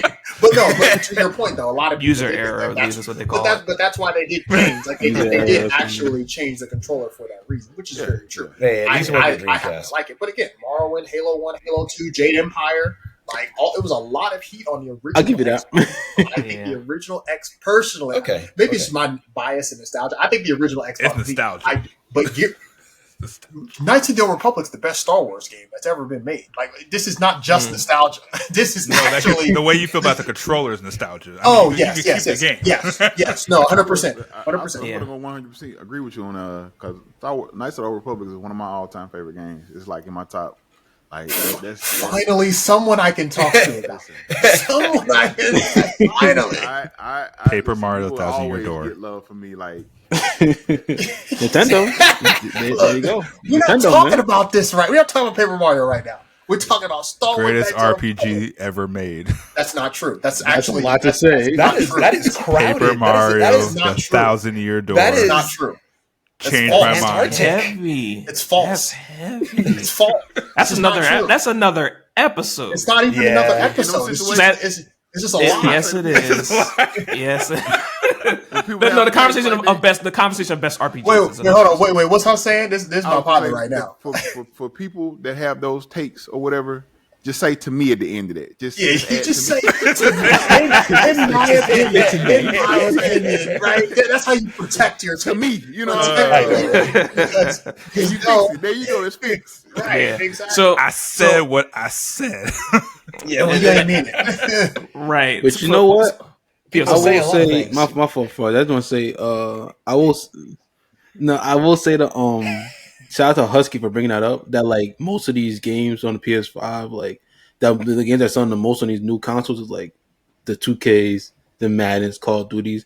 But that's also that hurt me. That's also on the consumer as well, though. You know what I'm saying? Because like it's also their job to like kind of like broaden their minds and like play some other stuff. Are you trying to make me walk out of my comfort zone, Wavy God? But look at this though. If they're playing the same stuff if they're playing the same stuff every year, yeah, and like they're gonna buy it regardless, these companies are gonna see this money coming in, like, oh, we're not gonna change nothing because they're gonna buy it regardless. Just leading back to the Call of Duty thing, like they're too big to fail. You know what I'm saying? So like, if you don't like what they're trying to do, don't buy it. Play something else that's like kind of similar. Play something else that's like a little different. So you're not always giving these people money and all that. You know, that's a tough take though, man. Because I feel you. I do feel because you. It requires discipline. No, because they're not. Because they're not just looking at us. Like they're not just trying to make us happy. They're trying to. No, I know. They're looking at the happy. Look, the casuals are.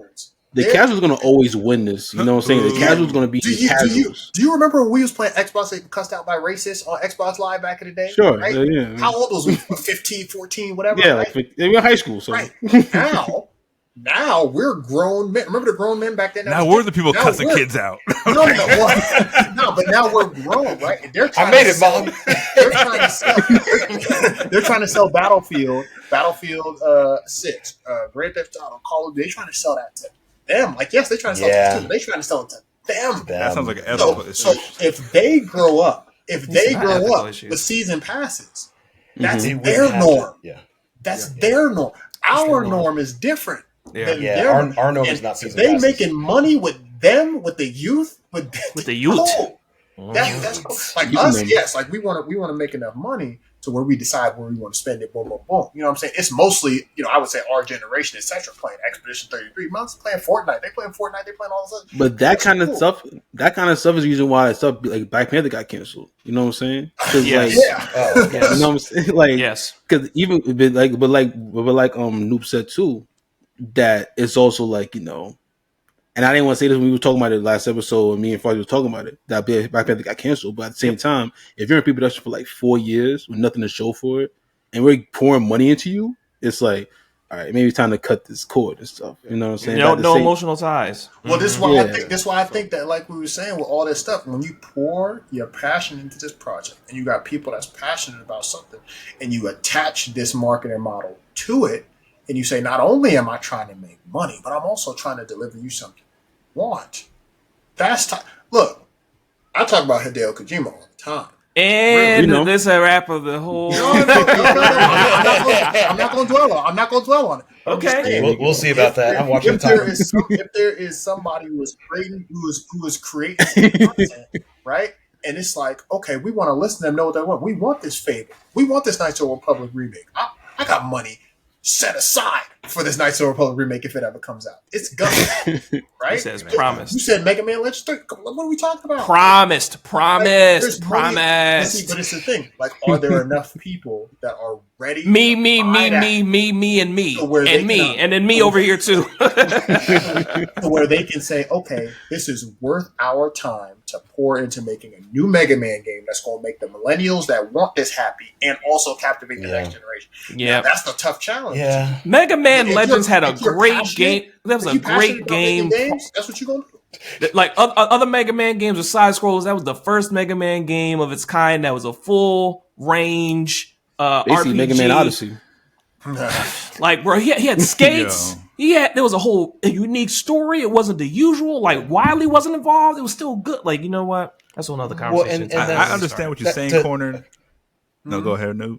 Oh no! Wait, hold on. I want to hear the retort now. No, because like I understand what you're saying, Corn, but if the investors are smart, they're gonna follow the money, and the '90s kids are the money.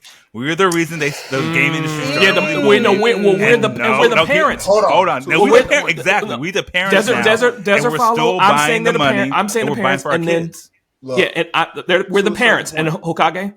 Well, go ahead and let Noob. I know Noob had something he wanted. No. Look at Noob's face. Look at Noob's face. No. Me and Hus about to say the same thing. So please, I want you to say to a certain point because you look at that where it's like, oh well, the kids we're making a game for the kids. You look at that like this. So it was a statement I saw. Well, it was a question.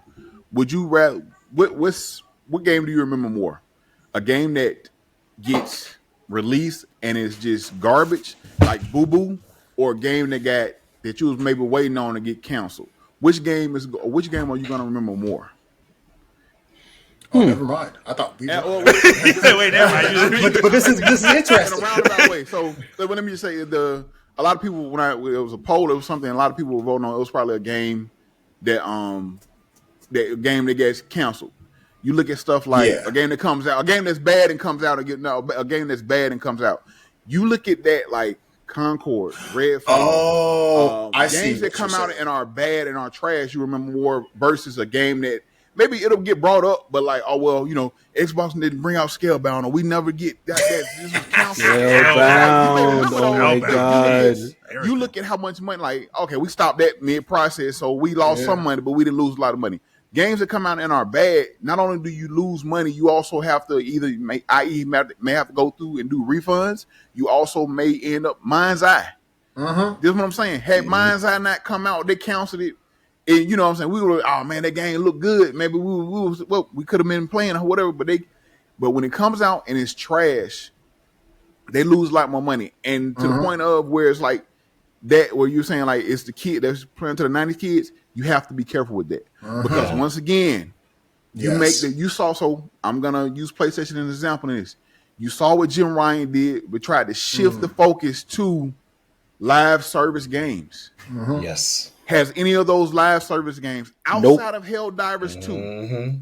And the only reason Helldivers 2 worked is because they were smart enough to drop it on Steam as well as PlayStation the same day. Because people don't want to admit, but Steam carried Helldivers 2. Yeah. I can PC carries a lot of games. I will agree with that. PC carries a lot of games because it's more accessible to not accessible, but it's like everywhere and it has it. Like but to Husky's point, if that was relied on, that PlayStation players probably fell off of that game hard. Yeah, that's what goes back to my point of me saying like you have to be careful with that. You aiming for those kids. Those gamers are fickle in general. Kids are even more fickle. Yeah, you know what I'm saying? Like that's why I made my scratch face. They're targeting. You're targeting. So you're targeting them, and it's like 1 minute they like this. Squirrel. Literally, the next millisecond it changes to they like this or whatever the case may be. I don't like that no more. You know how many times I'm a parent? You know how many times my kid went from being, hey, I like this, or I have my oldest. went from eating pizza to I don't like pizza no more. Preach. That's an every night. That's proving my point. Why am I aiming for the kids when I'm going to go for the parents who are making the money and putting it? Because who's going to play it more, Drew? Who has time? The parents. The parents. What are you talking about? Kids. No, the kids. No. The kids. They might play it more, but guess who's putting all the money into it so the kids can play? But who's going to buy it, Drew? But the kids? They're targeting with their allowance? Look, I'm gonna tell you right now. They target the next generation. Right. They target them. And that's okay. That's what they should do, because now they're gonna grow up with with the next sets of games. But also to what you were saying, Husky, when we was growing up, right? There were still a lot of games, but there were less games to play. When we was growing up, there was less less video games to play. Okay. Now there are too many options. Right? There are hella fucking games. Indie, double A, triple A. There There's are a everything lot of now. games. So you put a game live out. service games. You know what I'm saying? That's what I'm, so It's got to be priced well. It's got to have a good price point. Yeah. It doesn't have a good price, but that's one of the reasons why I really hated it. But that's one of the reasons Concord failed. It was a hero shooter. You got Overwatch. They tried to actually sell Marvel Rivals. Like, why are you putting the price on this? It was wild. I was like, it's gonna fail. It was actually fun though. Absolutely. And I mean, and if you see what it is, those games too are very accessible to the next generation. Also, what I was going to say though, like way back when, and Drew, like you're right. The parents are the ones who's buying it, but they're buying it for their kids because who's in their face? Who's saying Jimmy Jimmy has that down the street and I want to play with him. Like that's the point. The actual point that should be the answer. You ain't got Jimmy money. Like, you ain't got Jimmy. That's what I heard when I was no good. Jimmy. Yeah. That's the '90s answer. That's what I had to deal with. Yeah. Oh, you want to play that? Go over to Jimmy's house. Anyway, so McDonald's for lunch. You got McDonald's money, right? But you also got to remember, again, this kind of goes back to the investor conversation we had, or sub conversation. We kids are fickle, but consumers are too. Yeah. Oh, very. We will say a bunch of things that we say we want. Bring Toonami back. Are you gonna watch it though? We will say things. All you got to do is go to any forum site, and you will see the wildest takes. Mm-hmm. And that's what they're looking at, and then they'll look at that. A lot of idiots have computers. So. A lot of idiots have voices. Can I ask you one question? Yeah, they have podcasts. Not to you, but it's actually to Frosty and to Wavy. Yep, here we go. I already know it's going. I already know it's coming. I know it's going. I know it's coming. Well, here's the thing. I have it in my lobby. Wait. How long were y'all saying that y'all wanted Mega Man Battle Network? Sure, I still have it. We're going crazy about Mega Man Battle Network. Yes. Question one: have either of y'all finished it? It's 10 games. I'm not going to finish 10 games like this. No, are you serious? No, of course not. Right? Of course not. But the way that y'all was talking about it was like, this is all that I'm about to consume. This is. I feel right? that. So the nostalgia has kicked in, right? This is something y'all needed, y'all wanted, right? Mm-hmm. Not for real. You know what I'm saying? I don't like this. No, but it's okay. I mean, they got their money though. So no, they did, but it's all up. But my point is that they could spend time, money, energy, and effort reigniting our nostalgia. Yeah. Or they can secure the next generation. Which one is a deeper pot of money? You know what I'm saying? That is a deeper pot of money. I have been screaming for a Knights of the Old Republic remake or a third one for so long. That is not the highest priority for them. Nah. That's just not the highest priority. The only thing with that, so depending on who owns it or whatever the company, whatever you're doing, like that's how. But and shout out to I think PlayStation CEO whatever to saying they were trying to do that. Use those remasters and remakes or whatever to help fund those newer games. Like that's what you could do. But the only thing with PlayStation problem is instead of them remastering games people actually want, They remastering games that came out 5 years ago. Exactly. Right. That's what I was saying. Last of Us. Why are you not I know The Last Last of of Us Us like 5 times. Remaster Bloodborne. You know what I mean? Now, I know people say they want Bloodborne, but like I know it didn't sell well initially. That is the main one I want. They want Bloodborne remaster. That's what everybody I want to wants, give that a Bloodborne fair remaster. shake. I want to give that another fair shake. Man, everybody who's like remake Bloodborne needs to play Dark Souls 2. That's all I want to say. That's also a very valid. Ask all those Bloodborne fans if they play Dark Souls 2.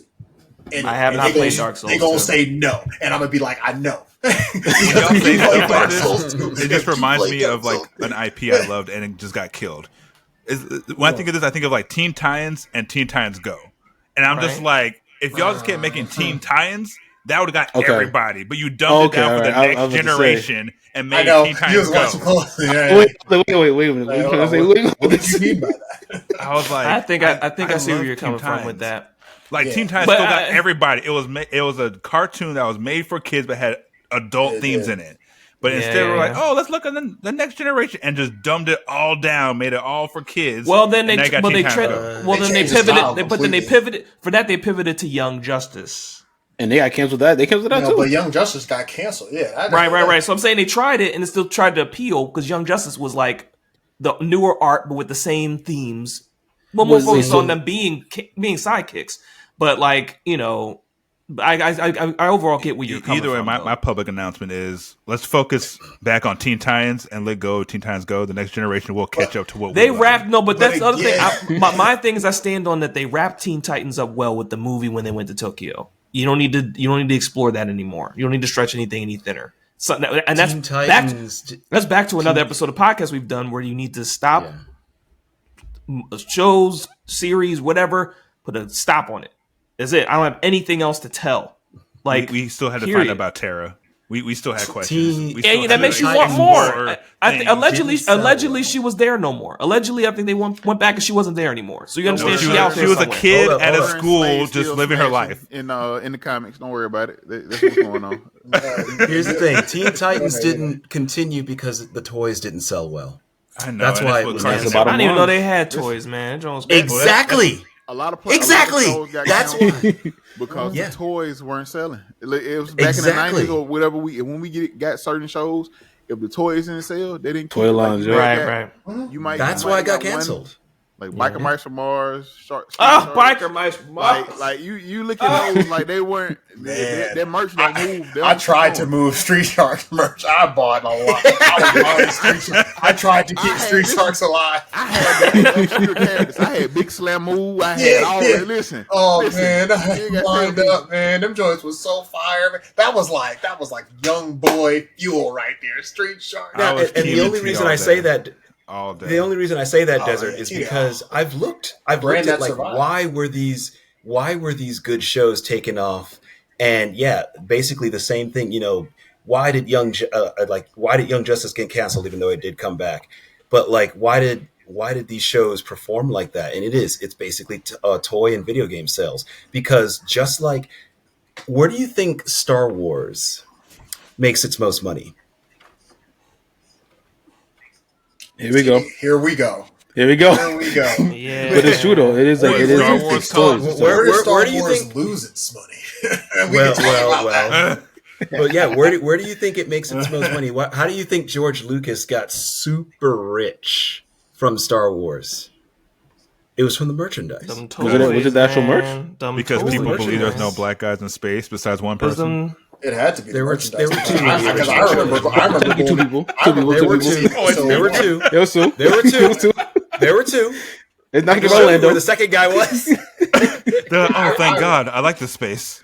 I remember going to see episode 1 and everybody being in there dressed to the rim.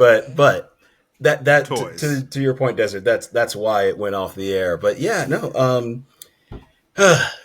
I mean, talking about remasters. I was actually looking up which ones I would want. Oh, right. So the pivot, right? Woo! Whirlwind out here for real. But what we'll say, we touched on a lot of the side points that I say, but we'll get to the main. Was another alternate point and the initial conversation. So one other thing that happened, I think, Wavy, I will say the point point out to the point about mobile games, and even talking about we mentioned about the Wii U, which then spawned into the Switch, but then PlayStation also had what? The Wii U. Yeah, well, we have to because it then spawned into the Switch. Someone said, "Take this, turn it into a whole console," right? And PlayStation Vita, right, and PSP Go and all that kind of PSP. PlayStation did not market Vita at all. Right, they dropped that.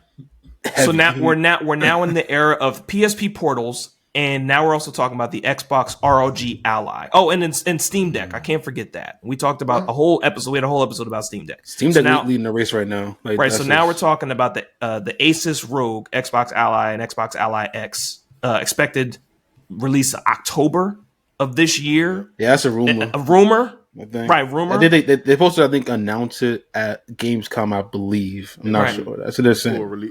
I guess we'll get like the full reveal. Like the full announcement, like the exact date that is coming and the exact price in the US or whatever the case may be. Anticipated price, according to the shortcut.com, we probably didn't, people are speculating at this point, but we'll see. Expected to pay between $4.99 to $5.99 for the Rogue Xbox Ally and $7.99 to $8.99 for the Ally X. And we're still talking about this race about trying to beat. We're talking about mobile games and handhelds, and it's like, well, we're trying to do this. Here's what we're going to do. Here's what we're offering. And the Xbox is like, here's what we got for you. Coming possibly in the rumors. And that's like one of the last things that we were actually touching. We touched on everything else, really, through the whole conversation. I wouldn't get it, but. So we talked about that. The names, I would have got the Xbox Scarlet. That John sound fire. The Xbox Emerald or whatever they're the naming convention. Xbox. Yeah, they named it one of those. I'll get it. Talk about that nostalgia will get me. The next console, if they did that and named the Xbox 720, I bet you it'd be some good marketing. I'll probably sell some units. Maybe if they do that, but also if they do what they said they're gonna do, like have the Steam integration, like the full Steam integration where they did say that, right? Yeah, you play it's now. Let me say this: I don't think it's gonna like just become the console, but it will cause a lot more people to. I think it'll cause a lot more people to jump in, maybe, especially at the beginning. Like, okay, well, I can play my Steam library, and I don't have to. And especially for the people who don't have a Steam Deck, or they want, because your Steam Deck, you can essentially connect it to your TV and play it on your TV. Yeah. So, like, I have a Steam Deck myself, but like it'll be in console form. You ain't got to worry about speccing anything for real. Everything, hopefully, it'll be set to where it's plug and play. And I've said this before: plug and play is a convenience. A lot of people will. That is a convenience. Yep. Pay for sure. That's why I'm not gonna say I dislike it, but I really don't like when people jump in. Like we talking about something, we talking about a game where you get people that play on them. Well, I just get a PC, man. Build your PC. Listen, I get where you're coming from. I know where you're going with it. Stop doing that, because everybody get it. If you want people, if they want to build a PC, that's fine, and PC is great. No, I feel you. A lot of people don't. A lot of people just like the convenience of plug and play. I don't No, for sure. And I've been number one on saying let's turn the Xbox into a Game Pass device. I just make it. That's essentially what it is right now, anyway. But for the most part, yeah. If they was like, here's the Scarlet and this joint, you got Game Pass and you got all the updated specs, and we're gonna push. I've been saying, even if they up the price on Game Pass and say all these new joints is coming to it day one. And if you're a Game Pass subscriber, then you won't have these. I'd be fine with that. Push that point a little bit further, because there's rumors that apparently a Game Pass could come to other consoles, whatever. Which I don't think is going to be true. But what they could do is they really wanted to keep people on Game Pass on Xbox. They could raise the price on Game Pass for Xbox, but put it on other consoles, but make it even more on there. That's why. Make it more on there. That's why. But keep it less on Xbox. You can put it to 20 or 25 on Xbox. That's but if they have a Game Pass on other consoles, make it 50 Xbox or something like that. Game Pass on your PlayStation for $50. That's wild. And then what Xbox have is keep it at 25. They want to do that. Microsoft wants to do that. Look, PlayStation ain't gonna let that happen. So right, they're not gonna let that happen. To Wade's point and to your point, they was last year they restructured Game Pass as far as you have the core it's a middle tier. Right, you got the middle tier, you got standard. ultimate. Yeah, correct. So you pay for. So if you just want to play online and you don't really care about getting the games day one, because I like they did that. Because I wasn't a huge fan of putting your day one releases on Game Pass day one when they first did. Like, well, it was dropping day one on Game. I was like, I was like, listen, I'm a big fan of that. The only reason is because I'm thinking in sales wise, like that's going to hurt some of your sales, and they've come out and said it's going to tank some of the sales. However, but I've come around. But I like that they changed Game Pass now to where okay, in order to get those day one releases, you got to be ultimate this tier to get those. So exactly that way, so if with them doing it that way, okay, that's fine. It's not just okay if you paying $10, you getting these day one releases, and you only paying $10. No, absolutely, you got to pay the highest tier to get the best stuff. Like make sure you have it's a premium feature. Pay to play. Make sure people are paying that premium price for it if that's the case. And it's still a steal. It's the Game Pass right now, in my opinion, is still a steal. It's the best. They're saying this game since day one.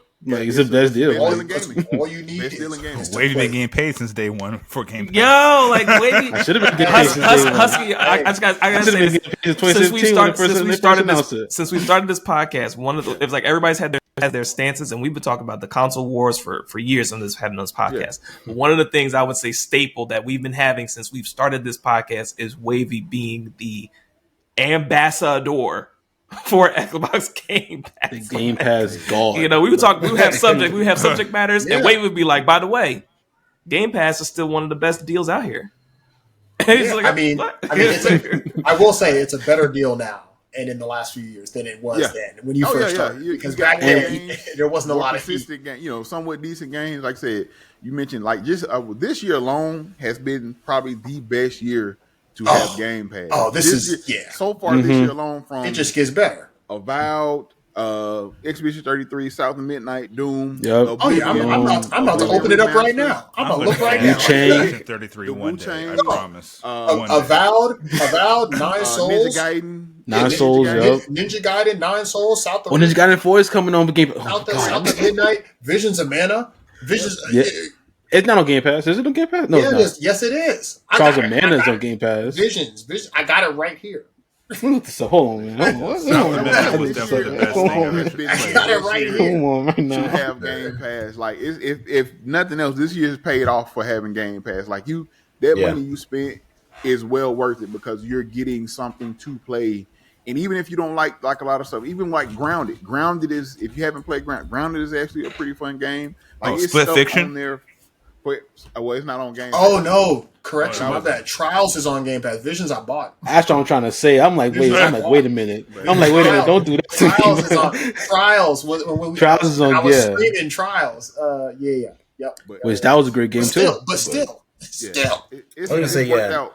It has worked out, and but to your point about the handhelds, I want to see what the price is. Yeah, I have a Steam Deck, and depending on what the same. I'm probably not. Well, I'm not gonna be switching no time soon. The next thing I'll probably buy, I wouldn't have held you either, honestly. It'll be a what? So the next thing I probably buy, next console wise, if I probably buy, would probably be a Switch 2. The only reason is just check your Costco's. Donkey Kong Bonanza. I do want to play that, but because really, I'm not a huge Nintendo guy. The only thing that Nintendo has that I have to play is Pokemon. Like this, I'm all right. I want to hear your take on ZA because I wanted to talk about that or about the little that they showed. Yeah, I do. I still want that game when it comes out. Like I think it changed enough of the regular Pokemon. Like Arceus Legends, the very first outing in Legends was a breath of fresh air in the sameness that Pokemon had. I'll even go as far to applaud Let's Go into transitioning the capitalization of the Go series on the mobile devices into, hey guys, this is what made Pokemon big in the first place. You can play Pokemon Go through the Kanto region. However, Legends really was the breath of fresh air that the Pokemon franchise needed because you can tell, especially I would argue, and I want to hear your opinion too, Husky, probably from about Gen 7, there was a lot of just sameness, like gimmick region. For those that may not know, region. say that may not know, say what Gen 7 is from a game standpoint was. Pokemon Sun and Moon. Oh, thank you. Right. I was kind of lost. confused too. I was like, my Pokemon knowledge stops after Ho-Ho, Lugia, and all those guys. He said, First of all, you can't do that. You can't. See, you're like Gen 2 and that's it. You're red, blue, gold, and silver, and that's it. You cut it off. You can't say that. Yo, I stopped at 150, and then the other ones they added, and past that, I know He nobody said he stopped else. at 150 and named He one said after 150 one. and the others they added. What does that mean? A few others. Gen 2. There you go. So for Anywho, yeah, go ahead. Yeah, that's kind of what I was thinking. Like Gen 7, Sun and Moon, jeez. Sword and Shield was after Sun and Moon. Sword and Shield, and then I like Sword and Shield. See, there you go. Like, A little like, updated. Ultra Sun, it was Sun and Moon, Ultra Sun and Moon, then Yes. Sword and Shield, and then we had Super Scarlet Sword and Violet. Shield. Legends, and we had Legends. That's when Violet. Legends came out. Legends, and then Scarlet and Violet, or what have you. Right. So, Yeah, Scarlet. Yeah. And then we had the Brilliant so for Diamond me- and Shining Pearl remake too. Yeah. But yeah. Yeah. I agree with you because so for me, I stopped playing Pokemon after I jumped. Like I played Gen 1, Gen 2, jumped off and fell off out of it for like up until right before X and Y came out, and I was like, you know what? I was like, I want to play Pokemon.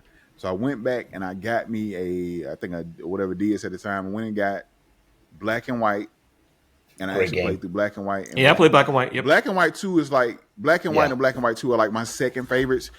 I'm not the original, but I'm a gold and silver guy. Like I had red, Preach. and yellow, Now you speaking my language. but I'm Blue, but silver, I'm and gold. Gold and silver is my favorite generation. Yes. It's the best generation, I think, outside of Mewtwo. And so I gold and silver. Then I fell off. Then I went and played X and Y. Played not Brilliant. What's the Omega Ruby and Alpha Sapphire? Oh yeah, Ruby. Played. That's I mine. played That's those. I was like Those the are Emerald good. generation. That was me. Those That was my were bag, good. yo. X and Y is good. X and Y is good. X and Y Sun is and good. Moon was just No, Sun and Moon was that's just yeah. okay to me. Yes. It was Yeah, that was just kind of the okay. start of, you The know. only A reason lot of people I got say that Sun and Moon was just there and stuff like Yeah, that. the It only was, reason I got it is it because was it made. was a Pokemon game. It is. That's I mean, really there's the only peak reason. and then there's off peak. Hey, I'm waiting for Pokemon Peanut Butter and Jelly. Those are going to be some fire games. Can we mute him? Right. Anyways, I don't even know what to say. God. One thing you do, squad, you make the last for yourself. If other people laugh, it's a bonus. When we said that Gold and Silver was great, I saw Wavy was like, "What did you mean? by that? What do you mean? You made a face when we what were you talking saying about? Gold and Silver was like the peak generation. Like you made like a face, or maybe I missaw it. Maybe I missaw No, I'm saying like you said as a peak out of everything they done. You said I was a peak it. generation, I thought like Gold and Silver. I thought Gold and Silver was peak Pokemon. I thought that. I was still say peaked the in high best school. game. It's okay. The best game to me, and anybody can disagree with me. I think Gen 4, Heart Gold, Soul Silver. I think that was the Okay. best Pokemon Yeah, game. that was- Okay, that's fine. I mean, but Those- that's capitalizing on Gold and Silver. Like They were that's- pretty popular. Right. I liked Sapphire, Ruby, and the Emerald for I Rayquaza thought- and the I- whole thing. I think Rayquaza is one of the greatest Pokemon designs that there's ever. That's the existed. dragon If one, you- right? Extreme There's a lot of speed. You are pissing me off. You can't- I'm not paying him any mind. Dragon, I'm not right? paying him any mind, bro. Did you see the Deoxys movie? That fight? Oh, that fight with Rayquaza and Deoxys? Oh, The last Pokemon movie I saw was Pokemon the movie. Like, That's the last one you Where's the saw. mute You button? ain't see the second one? Where's the mute? No. I got this for y'all. I got this Oh, wait, for no. y'all. Is he trolling? What's happening right now? I got this for y'all. I feel like I got this for y'all. Master I'm controls. just That's what we got here. Anyway, let me see. can he just unmute himself? No, he could, but he was so taken back by it. jeez. But Oh, we could be here all day. But truthfully, all But all go ahead, I'm about to go say, ahead, sorry about like ZA. For right now, I'm not as excited about it as I was for Legends Arceus, just because they're.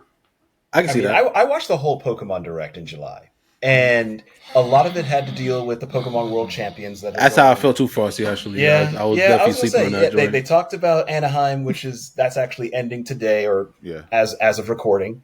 I know somebody. And that's basically the trading card game, and then video game. It's just like the top of basically the convention for Pokemon. But with ZA, it seems like they're keeping everything from Legends, which is great. But there's a couple of things that raise my eyebrow. Mm-hmm. It's whereas Legends was in a whole region, Hisui before, of course, it became Sinnoh. This is just in Lumiose, and Lumiose, yes, is a big city from X and Y, but we had different maps. We were going to mountains, we were going to the seas, we were going to the swamp, the that's mire. A pain point. Well, no, and now we're just in the big city. We're just in this one big petty. So it's got to be, it's just one big city. Yeah. And so I don't know if we're going to be going outside of it. I don't know if we're going to be like DLC. The Pokemon, you can go outside with live the in DLC. Zones. They live in zones in the city. And then on top of that, certain Pokemon came out during day and night. In this game, apparently, you're only catching them during the day. At night, all the trainers come out, which... That's when the tournament happens. The Z8 tournament. Yeah, it's where the tournament happens, which is cool in concept. But what if I want to catch something at night? Like, are the zones just battling now? Like, I see your point. So first off, I agree with you. I was a little thrown off by that as well. The fact that we're, like I said, Hisui was a big map. You know what I'm saying? When you traveled around with. This one, looks like we're only in Lumiose City. Now, I'm not sure if they're gonna make it to where there are, other stuff that you can do, or like as far as like if you'll be able to go outside of the city, or if they're just stretching out the map, making it big, and you have certain sections, they split it up into 4 sections where this side of Lumiose is where you do this, and then to get to that side, you got whatever they'll find a way to make it to where you have to traverse the whole thing or make it bigger than what it actually is. But to your point of, and I thought that as well. I'm not sure if you get I can't remember if they allow you to catch Pokemon. And I know you get to battle, but I'm not sure if you have like the mega Pokemon, like because it's like a certain mega Pokemon that come out. It's like yes, there are some that will just dynamically mega evolve and you can catch them. Mm-hmm. Yeah, that's interesting. So I'm not sure about that. I wasn't super excited for Legends. Until like the I first found one? out. No, I'm not. I'm sorry, ZA. I wasn't super excited for ZA. The only reason that I got a little bit of excitement for it, the excitement I have for it, is mainly because of one of the starters. And one of the starters is my all-time. It evolves into one of my all-time favorite Pokemon, and that is which one? Totodile. Yes. Feraligatr is my all-time Totodile. favorite. Okay. Well, I got like 1A and 1B, and it's Feraligatr and Dragonite. Like those, like 1A and 1B. Favorite Pokemon. Favorite all-time Pokemon. It's 1A and 1B. Feraligatr and Dragonite. They like I respect the Dragonite choice. That is for sure. That's Arbok. That's Arbok. I was gonna say, did you say Ekans? That's Arbok. What is happening here? Just give me a good Charizard. It was Charizard. But I will say yes. Get some love. He's getting some love. I think he's getting a mega form. So the fact that Dragonite is getting the Dragonite is, but I'm talking about. Oh yeah, they showed that in the direct, right? They showed in the direct. He's getting some type of. Each of the starters are probably going to get it. Yeah, which we're not getting. He hasn't. Gen 2 has been left out of, especially the Gen 2 starters. Gen 2 starters have been left out of all the love that the other starters have gotten. Except for Cyndaquil. Cyndaquil did get some love in Legends. Cyndaquil got some love in Legends. He got some love on the internet as well recently, with his backstory. Can you not do that? Yeah. That Typhlosion backstory was crazy. But we can move on for that. Sorry, that's crazy. We can't talk about that. That was ridiculous. We don't talk about that. But go ahead, Husky. You're saying. I was just saying, like, that's what got me excited for it. Now, I also like the battles. Like the battle, you get to change it because I played Scarlet and Violet, and when Pokemon comes out, it drops. I'm gonna spend my time going through the story, and once I finish story, I turn into explore. I turn into a full trainer, and what I mean by that is Oh, it's time to battle. Oh yeah, it's time to go. Battling. I'm breeding for the right IVs and EVs. That's right. Oh, you that EV, IV? okay. Yes. And we going. We log into the battle. This is what and we're we talking battling, about. my boy. Like I'm going. I'm here to compete. I'm trying to get the Master Cup and all that stuff. Like, listen. You like the bull from season 1 of Pokemon where he had the chains on the jaw, like with the sandshrews, like stand against the resistance. We get out here and fight, man. You know what I'm saying? I consider myself a Pokemon trainer. Like I real deal get down. Like I don't have as much time as I used to, but like I've been in like from Facebook groups where we would battle. Like I don't want a couple tournaments. Like I enjoy it. Like I don't do the meta what they do like in the worlds and all this stuff. But like I use certain things. But like if I can have it, I'm gonna always have a Dragonite on my team. If I can have Dragonite, he coming with your boy. Like we go fight. We go do this all day. All right. And if I can have Feraligatr, guess what? I'm gonna use Feraligatr. I know how to make it work because I use them in Sun and Moon or whatever. When I was battling the Sun and Moon, I had my Feraligatr and I had a Dragonite on my team. Listen, was doing work. You know what I'm saying? So you be on Showdown. You be on Pokemon Showdown. Not so. I've done Showdown, but I do through the system, through the Switch or whatever it's called. So bet. Yeah. For y'all don't know Showdown. Showdown, you can just go online. You can put your team together, set the EV, set your team. You can play people online, like battle and train, like go hard. I think that's a conversation about like overall innovations, and I love to hear that, honestly. Yeah. And hopefully we get. I think Yu-Gi-Oh had something like that too. Yu-Gi-Oh did, yes. We'll get a battle version or a battle something with champions next year. Whenever they drop champions, I did hear about that. Yeah, that looks fun. I can't wait because you can basically take your Pokemon from Pokemon Home and other Pokemon and like battle with them against other people or whatever. Yeah, it's truly like a world situation where you just like match them all up and you battle to the top. Yep. And I will say. Oh, my bad. No, I wasn't going to say anything important. I was just going to start talking about Dragonite because I love Dragonite.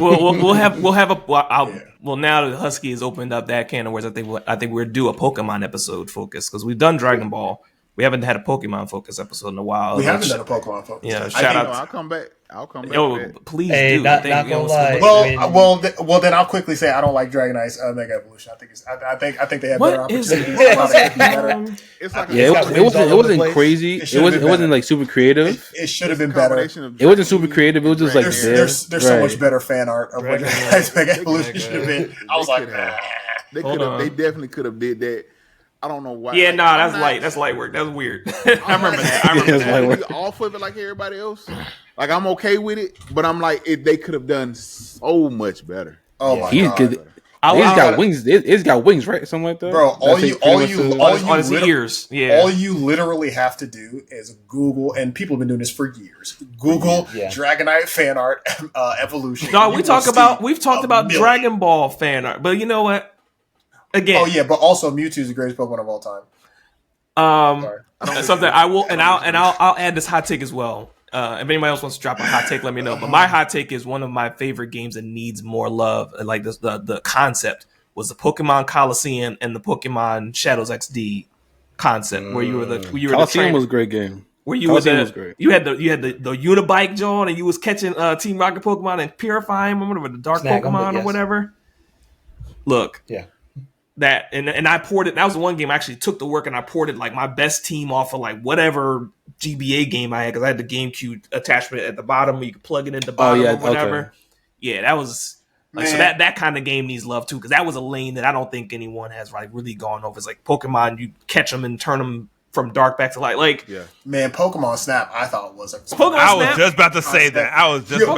I need to buy the new one. That's what I need to do. That wasn't my cup of tea, but hey, I'll go off. So I see we have a Pokemon. We have and we're gonna drag Wavy through this. We're gonna still have the episode. We're gonna have you in here and just taking all of our favorite Pokemon memories. If Wavy's gonna be like, oh god no. And be the eye man now. Nah, I'm cool. Everything else is that Pokemon Snap. I was like, oh, you cool? That's okay. Man, that original Pokemon throw the Snap apples to make the Pokemon evolve and get the best pictures and get all the stuff. You're a spectator. Like imagine you're a spectator over there in a environment, going through the world, and you're trying to catch pictures of a Pokemon. Oh no, I got it. I knew what it was. I know. I just Wait, like I know the concept. I still hate it. No, but see, that's the thing. That's the thing. If this was real life. if that was real life and you went and you seen a Dragonite or a Gyarados in the distance, you'd be like, oh my God. Take out your how phone. hard it was to get a Gyarados? And to then, take a picture of a Gyarados? And then imagine you can influence what's happening. I'm gonna knock the Charmeleon into the lava so he can turn into a Charizard. Oh, come on, I can abuse the Pokemon into evolving so I get a pick. Come on now. Yeah, I'd be like, with my Pokeball out so I can catch That it. says a little bit about you. I went on that safari so many times to make those Pokemon evolve. First of Good no, Lord. you can't say that. I'm You joking, can't say that. I'm You can't say because they got these motherfuckers battling these Pokemon. You cannot say No, you're that. right. I'm joking. You I'm cannot joking. It's say slavery. You know what I'm saying? It's like Right. it's You're abuse. telling me that that's wrong. And the manga Pokemon You died serious? for real. Come you know? on now. But anyway. Yeah. We Listen, that's what I want. I want an actual. Give me a real life grown up Pokemon game. Like, give me because I read like the not all of the manga, but like the first 4 or 5 editions. Like Pokemon, like they get down, they battle. Like I know Ash is for the kids. Ash is cool. But give me Red, man. Give me my boy Red. Give me the real Pokemon back. Like, give me the real boy. You know what I'm saying? You talking about that boy at the top of the mountain that don't say nothing but 3 dots and then throws down with his level 80 Pokemon or whatever. You know what I'm saying? But Ash should have used the Thunderstone. I don't give a fuck. 100% facts. I don't give a fuck. So the toys would not have sold. The toys would not have sold. Hold it. Right, you could have been just as popular. Yeah, on y'all's point of view, we'd have stopped at Gen 4 because they've been like, sorry, these games ain't selling, man. They sorry, these toys ain't selling. Man, without Pikachu Pokemon, you're dead. So it's I will say the people who were playing the game. I mean, the people who play the not games don't buy the toys. No, I ain't gonna say that. Because the trading card. Yeah. Yes. You gotta think about. So it ain't just about the toys with Pokemon. It's the merchandise, the video games, the trading card games, and then movies. you also everybody. It's like people have different favorite Pokemon. So the merch would still sell because of the love of the other Pokemon. Some people love Jigglypuff. Some people Togepi. I was just about to say, like it's so many other Pokemon that could have been the face, or that you could have Lucario when Lucario came out. Like you know how hard, like folks love Lucario. Like then maybe Lucario. I don't get it. Lucario. Like it was. I understand it. I don't understand. I don't get it. But like I said, Mewtwo was that guy. They tried to bury Mewtwo. No, nobody's taking away from Mewtwo, but Lucario is an understandable. No one's saying just because you like Lucario does not take anything away from Mewtwo, and I need you to understand that. Understand that. It doesn't take away from Mewtwo for love for Lucario. You can do both. But now we'll get ready to wrap up the episode, though. One other thing I'll say maybe one as we get ready to wrap up. We'll go around the room. Starting with we'll go with Husky, Corner, Desert, Wavy, Nubin, and myself. Your anticipated game. Anything coming out in the rest of this year, leading up to the Game Awards discussion that we're going to have, like when we get to that season. But any other game that's coming that you want to get your hands on before we get to the end of the year, if any. You can say none, pass. That's your option. I'm not gonna go with the probably the popular option. I'm gonna go with a game called Dispatch. It's gonna be on Steam. It has what's the dude name? He was with Bryan Cranston in what was the show? Oh, Breaking Bad. What's he his was name? in Breaking Bad. The other guy from Breaking Bad. Yeah. It has like Jesse. Jeffrey Wright. It has so many, like a lot of good actors. But basically, these are the developers. It's being developed by Ad Hoc Studios. It's former Telltale developers. But the game is, what happens is you're a superhero, but you have like a mech suit. Your mech suit gets destroyed, and this agency is basically a superhero dispatch agency. Yeah, I think I've seen things about that. You know what? They're gonna help you with your fix your suit, but you have to work at the agency. They're gonna give you they're giving you a team of losers, and you have to basically turn these losers into something. And your job is to send them to different areas to put out different fires, basically. So whatever was that the Game Awards like last year or something like that? It may have got shown last year, but I remember from then. I also remember, it got shown last year. Yeah, Aaron Paul. I know you're talking about that. Okay, yes. Yeah. I know what you're talking about. They have a demo. It's on Steam. It's only on Steam right now. It's on. Oh, word? Demos? They have a demo. I played through the demo, man. The demo is hilarious. The game is so far from what I played in the demo. The game is well written. It's hilarious. It's fun. Like if you go on my TikTok right now, I have I posted a video of me doing some playthrough, talking about the game. I think it was a couple of months ago, but that's one of my highly anticipated games of the year that I'm hoping still comes out this year. But that's one of my highly anticipated ones. The game looks, like I said, from what I played the demo, the game is so much fun so far. So I can't wait to get my hands on it. I got a wish list. I'm ready. I'm just sitting on it, waiting for them to give me a release date. Wow. The money set aside already, huh? The money set aside. That's what I'm talking. I'm ready for that. I am ready for that one.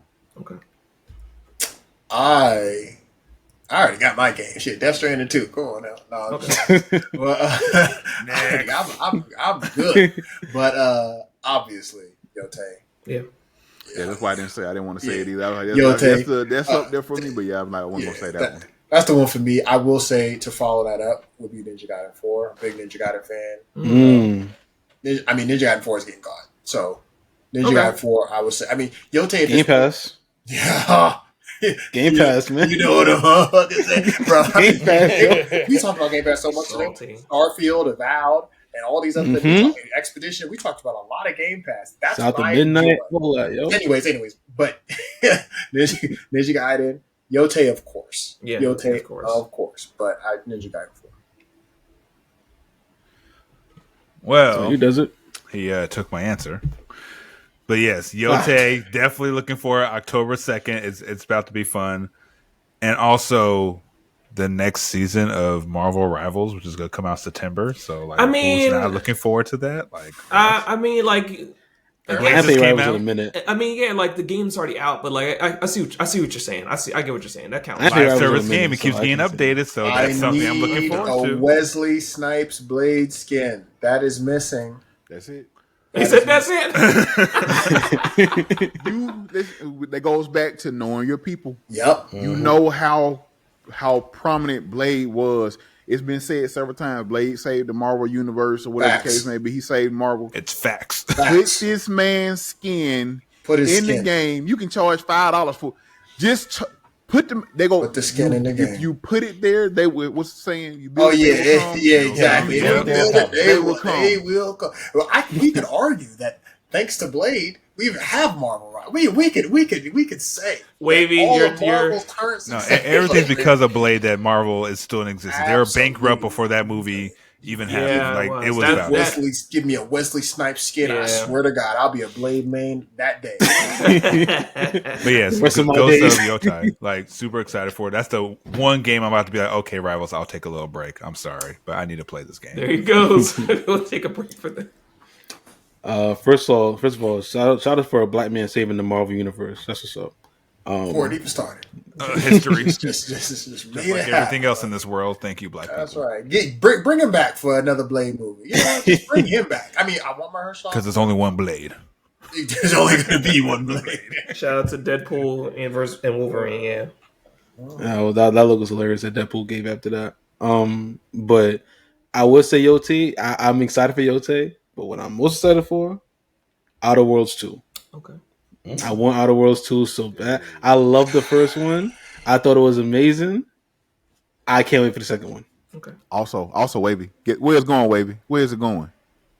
What you mean? Where's it gonna be at, Wavy? Oh, of course, Game Pass. Of course. Man. Thank you. Hey, Game Pass, man. Game Pass is... Man, he threw the alley. Wavy just looked at it like... He was like... I threw this man the alley. I'm like, you just right. You ain't gonna long that shit. He laid it up, though. He laid it up. He's just watching the basketball. Oh, is that pass for me? No, it almost went out of bounds. He caught it, passed it back. It's okay. I will say, despite Xbox's past like business stuff and everything, and despite Nintendo's the past business stuff, Game Pass and Nintendo right now, that what you saying? It's like, hey, what you saying? I mean, Xbox had like the whole layoffs and everything they've been doing. Nintendo with the way they've been doing their business and everything, it's like it's not justified, but it's like, damn, y'all just gonna keep on pouring this Game Pass and these Nintendo IPs. It's like, yep. What you want me to do? What you want me to do? Yeah. You know what I'm saying? Like, yeah. But you can go ahead, Noob. My fault. You can go ahead, Noob. All right. Well, you limited it to this year, but I'm going to do another Yes, I did. off take. Yeah, I'm going to limit it to an off take. October 3rd, not Pokemon, Digimon. Oh yeah, Digimon Story Time Strangers. That's coming out October 3rd? That is coming out October 3rd on Steam, Xbox Series X That's and your S. most anticipated this year? That what? confusion? I looked at it. I am because I I heard about it and I looked at it. I was like, okay, but I mean, it could be anything, right? You got to remember, Cornered. My most anticipated game for this year already came out, and I've been Monster playing it Hunter. since February. Yeah, I've already been playing. I agree. Death Stranding 2 is my answer. That is my answer. So I've already been playing it. What was mine? But I forgot what mine was. I think it was the Expedition that I was. Yours was probably Destiny. Shut up! It was Expedition. Get off my man. Get off. No, we're not gonna go there today. But yes, funny. Digimon Story Time Strangers. I don't talk to her no more. Because we tie it. Exactly. Destiny got a soft spot in his heart, man. He'll always go back, man. I'm gonna tie it back to the conversation. More competition means that these companies have to do better. So if Digimon steps their game up, hopefully Pokemon will. So that's a big if.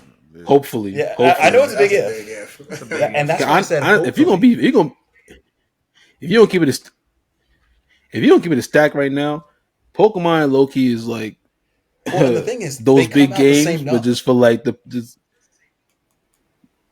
come that. out the Do same that? month. Yeah. October 3rd is Digimon Story Time Stranger, and October 16th is ZA. So they come out the same month. Ooh. As much as I would like to see that happen, the Damn. only way that people are gonna have to buy their Digimon game. Like it's gonna have to sell. Yeah, they're in a different stratosphere at this Like, point. it's Oh, gonna no, I have to know. Sell some at least some millions. Yeah. So You want like to I start said, a campaign. that's why I said it was kind of a low key pick. I mean, I was like, Digimon over here, like, look at me. Look at me. I'm here too. That's what they've been doing. I carried y'all Saturday mornings along with y'all forgetting. No, I did no, they did not. I did watch it. No, I didn't. I was trying to, not Right. take They carried People are Fox. precising it. They didn't. They carried Fox. it. kids. It was something to look no. forward to. They- Weekend. Fox kids had Yu-Gi-Oh! And Until JLU. Sonic came out. Until Sonic was Hey, Digimon had Anyway. a fire intro like everybody else. Let's not did have a forget. fire intro, but it was always like not Pokemon. Like, you know what I'm saying? Not- I was gonna say you Yeah, have I mean, no people shade. that did not watch Pokemon that know the Pokemon theme song. Yeah, But anyway, I'm sorry. Like Digimon's Yeah, go theme ahead. song was dope, but compared to It's not even. Be the very best? Yes. It's No not one even ever close. It's not even. It's an unfortunate truth that we have to Not even. bear. people that made that song perform that song at their shows like to this day. Like that's Yeah. something they do. Yeah. Like People had that joint at their Right. weddings. Like, you know what I'm saying? Listen, Like, Right. The fact that Yu-Gi-Oh even got as hot as it was, you know what I'm saying? like, you know what I'm saying? But I would say that Pokemon is on another stratosphere. Yeah. All right. Um, well, yes. That's my answer, and also Kirby Air Riders Go Sakurai. Yeah. Oh, yeah. That's game going to be so high. Everybody is just coming. Okay. Okay. Yeah. I'll say Hey, Frosty, it's on you. for me, generally, it's Yote right now. That's on the top of my radar. Other games that necessarily escape me, but that's something I'm looking forward to, just based off of like that further continuation about like exclusives, but PlayStation games that stand to hold that continued what's the word I'm looking for, reputation. Yeah. I mean, potential game of the year coming out. Yeah, basically, Yote. it's high expectations for that. I mean, after that last gameplay trailer they had It's out, on the two. It's really on the two games. That's really in that's on. It's That's if you leave out Death Stranding, yes. So listen, I'm playing through Death Stranding 1 right now, and I'm enjoying the Good hell out man. of it. I love it. Good man. However, I've never touched that game. Never will. if it ain't Donkey Kong Bonanza or Expedition 33, everybody else is just there, just showing up. Expedition 33, honestly, right y'all now. can come to the show, but you ain't got no chance to win the show. But if you ain't one of them two games, I mean, honestly, I ain't mad at you right now for saying that. Donkey But 33 Kong right Bonanza's now, just like gonna win the family I think, one. maybe. Listen, I'll be happy with that because It's leaving with something. Expedition 33.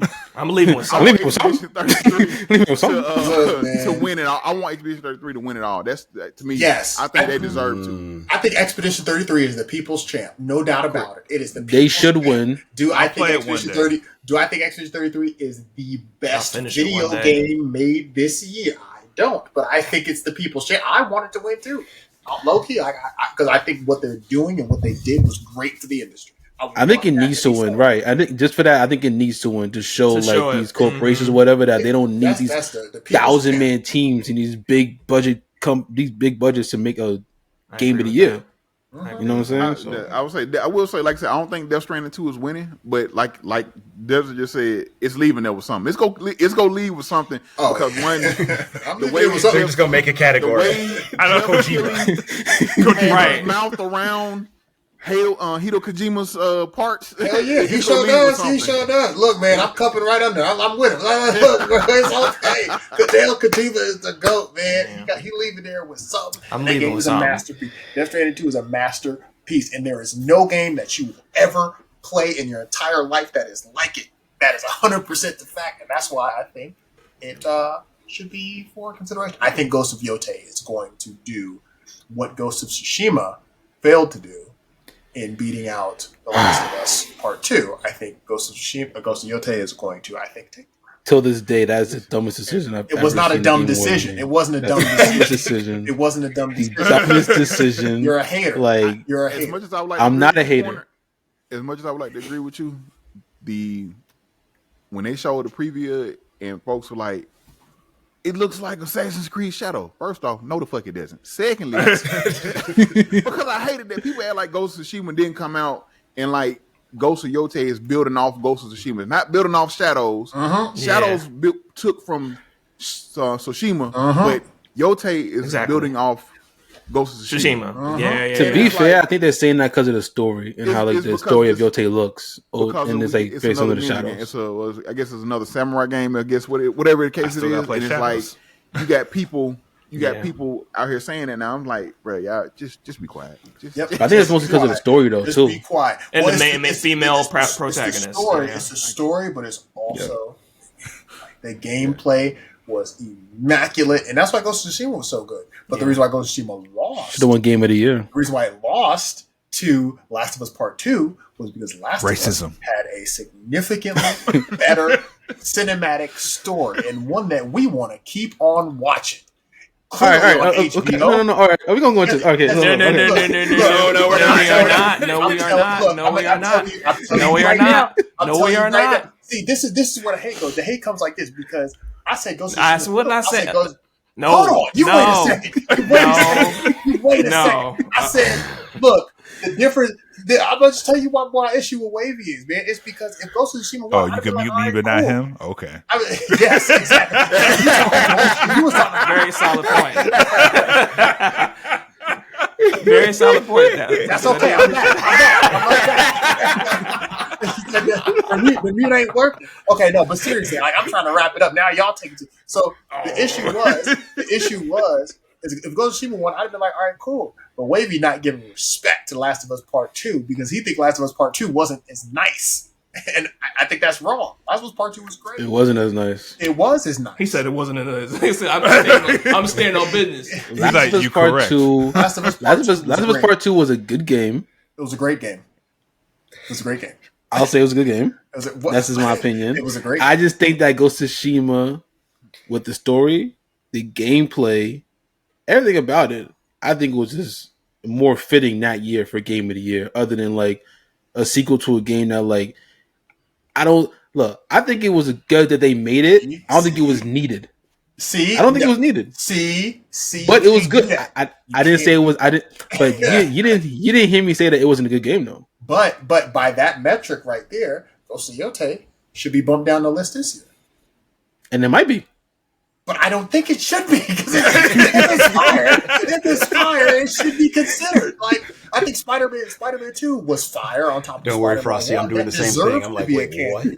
Like, it deserved to be a canon. I think if you come out with a sequel, just like God of War, like I robbed by Elden Ring, in my opinion, I stand by I do stand by that as well. After playing both, I have. Dan, that's crazy. So I can get robbed by Elden Ring, but then when I say that Kojima got robbed by Last of Us 2, I'm the bad guy. You know why? Got it. You know why? Right. You know why? I'll tell you exactly. Racism. It's a clear as day. because you're saying that Last of Us 2 should have won because it wasn't as good of a game. I'm saying that Elden Ring shouldn't have won, not because, it wasn't as good of a game, but because FromSoft showed themselves up with the Demon Souls remake and reset the standard for themselves that they didn't come back and meet with Elden Ring, while God of War built on top of an already elite, insurmountable thing, built on top of it already, and delivered what we thought maybe couldn't really be done. As good or not better version of the God of War remake, that was crazy. And if we talk about going down the list of everything that there is, boss fights, cinematography, voice acting in general, motion capture, sound design, all those things, I mean, God of War killed it. But we got this, Polygon had an article where they just said we got this this like addiction to Souls likes, and we can't criticize them. It's the meta right now. We love these Souls likes. We don't even criticize Souls. Check out our recent TikTok about that. The Souls like is good. Like that's been happening, and Elden Ring was like the pinnacle of it. And yes, like Night Rain, whatever came out, and it's like doing that's wonderful. That is phenomenal, 100%. But let's not act like that is the pinnacle of gaming. We're not going to act like that is the pinnacle of gaming when all these other elements of video games have come out. And the reason why The Last of Us got an HBO show and Pedro Pascal, one of our modern movie stars, is playing Joel is because the joint was so dope and influential on top of the gameplay. So, like, you can't say that part 2 wasn't good. Part 2 was phenomenal. Like, it just was. But Ghost of Tsushima could have won. Either one, it was a pick. But you can't say it ain't deserved to be there. Like, you can't say that. No, I didn't say it. No, it definitely deserves to be there. He just says it should have won. It deserves. That's all I said. I like Tsushima. Just like Yote's going to deserve to be there this year too, and stuff like that. I just know they're going to win. I will say I understand why Last of Us Part 2, won or whatever. I personally like the story of Tsushima more. The fact that battle with Jin had to do within himself to be. I loved it. Who eventually be who he was, and then that ending where that choice he had to make where. Hey, he was basically, his uncle was saying, hey, just take this, you're my son now, just blame her. And he was like, nah. Yep, nope, not going to do that. We good, you know what I'm saying? So that's like, that's why I say that battle, that story, Tsushima just felt a lot more to me. You remember when they killed the horse? Listen, same great thing game. with Ragnarok. Ragnarok for me was the game of the year that year for everything. Oh, no. Listen. I say we're done. When I say we're done, when you die, I just did a TikTok on this thing. That's one of my all-time favorite gaming moments. That fight where you did. Yes, you did. Thor hit you with the helmet. You go down and you cut to the screen. And it's like, damn. Well, I thought I blocked, but okay. I swore I did. I say when we're done. You're right. I say we're done. Yep, bruh. And then the whole story, everything that goes on in that game. Oh man, when don't make me the god Kratos, I used to be. Like, right? He was like, "Don't make me the god I used to be." But Odin bounced back and was like, "Man, who the fuck was that? Who was that guy? No one worship you. No one prayed to you." Hey, Odin came back. I was like, "Listen." Odin and what's the other dude? I can't think of his name. Heimdall. Heimdall was talking. So I wanted to. They was talking. They was talking crazy. Punch his shit in. They was talking crazy. Scream. I'll say with the Heimdall boss battle I beat him about as bad as I did Zeus and God of War 3. You was talking way too, and you threatened my son. My dodge and block game for that fight was on peak. I was like, was on point. Boxing the weave. You're not gonna talk that stuff against my son, bro. Like that's not finna happen. That's not finna happen. Everybody else I got hit a couple times. I was like, you not hitting me.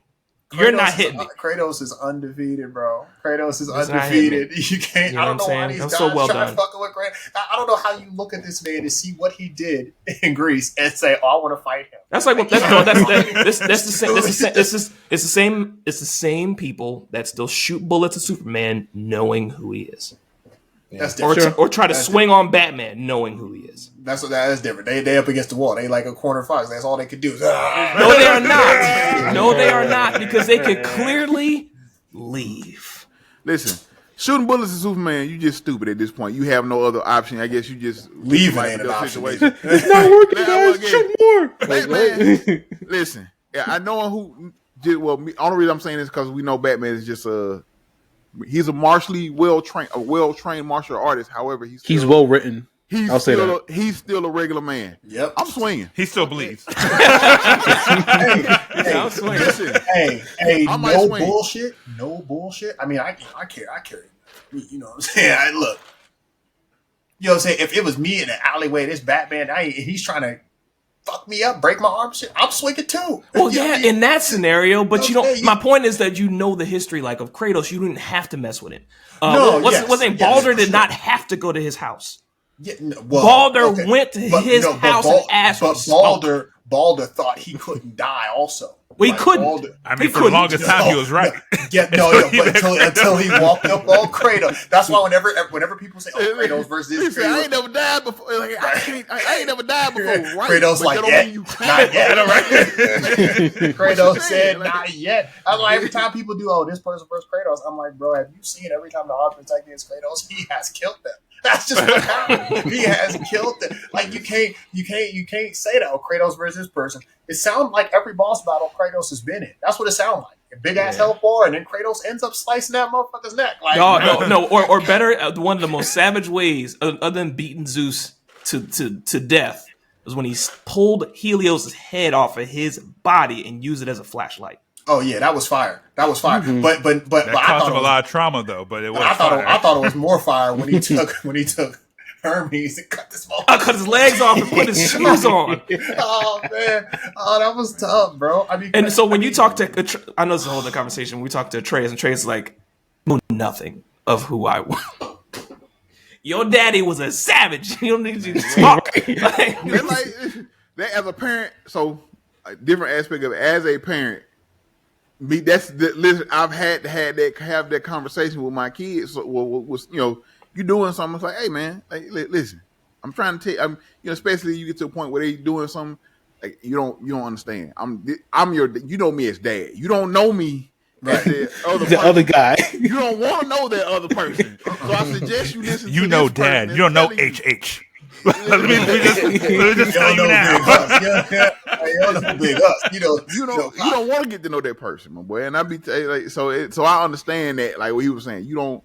Yeah, that's why I say that for me that game hit so hard. For one, just being a parent, and like granted, I don't know my kids aren't old or like my oldest is 10, but like I know just some of those conversations and some of those realizations that I'm gonna have to go through where I'm going to have to step aside and let him make his decision and hope that I've taught him well enough and shown him how to properly handle certain situations without him causing severe harm to himself or doing something that could be detrimental to his life, career, or existence without me being around guiding him and showing him or they got to grow up and I got to back up. He's got to become a man and I've got to let him make his own decisions and live with those results or the consequences to his actions. So that's why I say I understand that for me. That's why I say God of War Ragnarok for me hit so much harder just being a parent and being a black dad at that. You know what I'm saying? So it hit me hard. That's why I was like that. For me, that was one of my game. That's like that game jumped from being just a regular game to like one of my all time favorite games because of what I took from it and what it meant to me. So and they gave it to Elden Ring. They gave it to Elden Ring. Because it was the newest Souls game on the block. Sure. Atreus was lucky because in the first game when he got mad at him and shot him with an arrow trying to prove a point, I'd be like, "Ooh, if Kratos was black and still Kratos." See, but that's the thing, though. You know what I'm saying? Like What was it, John? He that just gentle does not parenting. understand. I don't know if that kicks in right there. Well, you know the thing when you grow up and you hear stories about your parents from other people, you don't hear from them. You hear and like imagine Atreus asking anyone who survived, like, yo, what was my dad like? This motherfucker climbed up Mount Olympus and killed the guy. Like, bro, stop! Don't you dare! No, even better. Wait, who's your dad? Went back in time to save the people, save the beings. He gonna be like, look, to climb the. Look. This motherfucker. He had hoes and he killed hoes.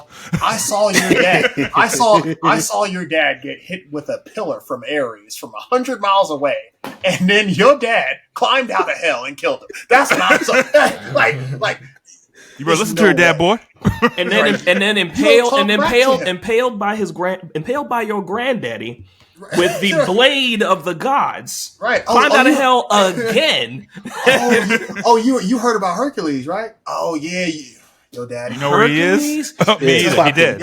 Your daddy took Hercules' gauntlets, clapped him a couple times, put him on, and beat the mess out of Hercules. No, beat his face off. Oh, that same Hercules you read stories about? Oh yeah, Kratos fought. He beat his face.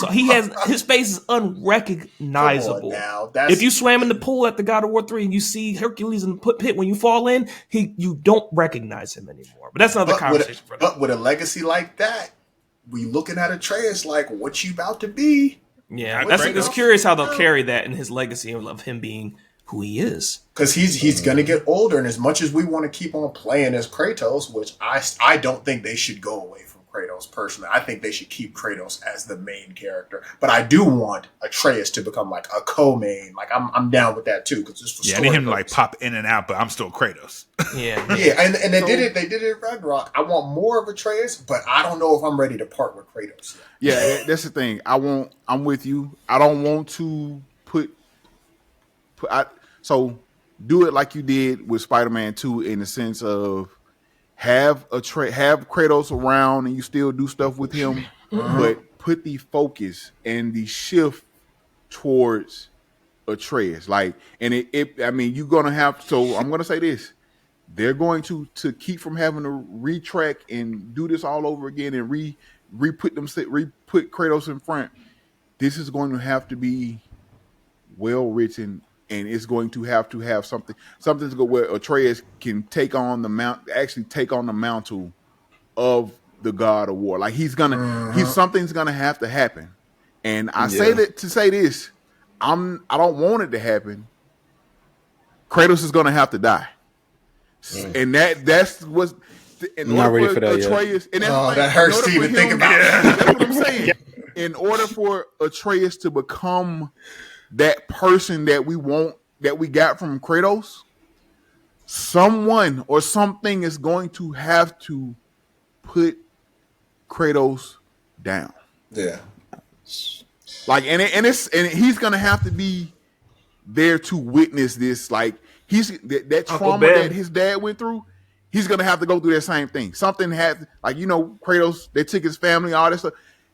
He's gonna have to have the ashes. He's going to have something like that or something to that effect to happen to him in order for him to become the next God of War. Yo, he just got to die, and his last words are, goodbye, Atreus. It's going to be something else. It's going to be something more powerful than that.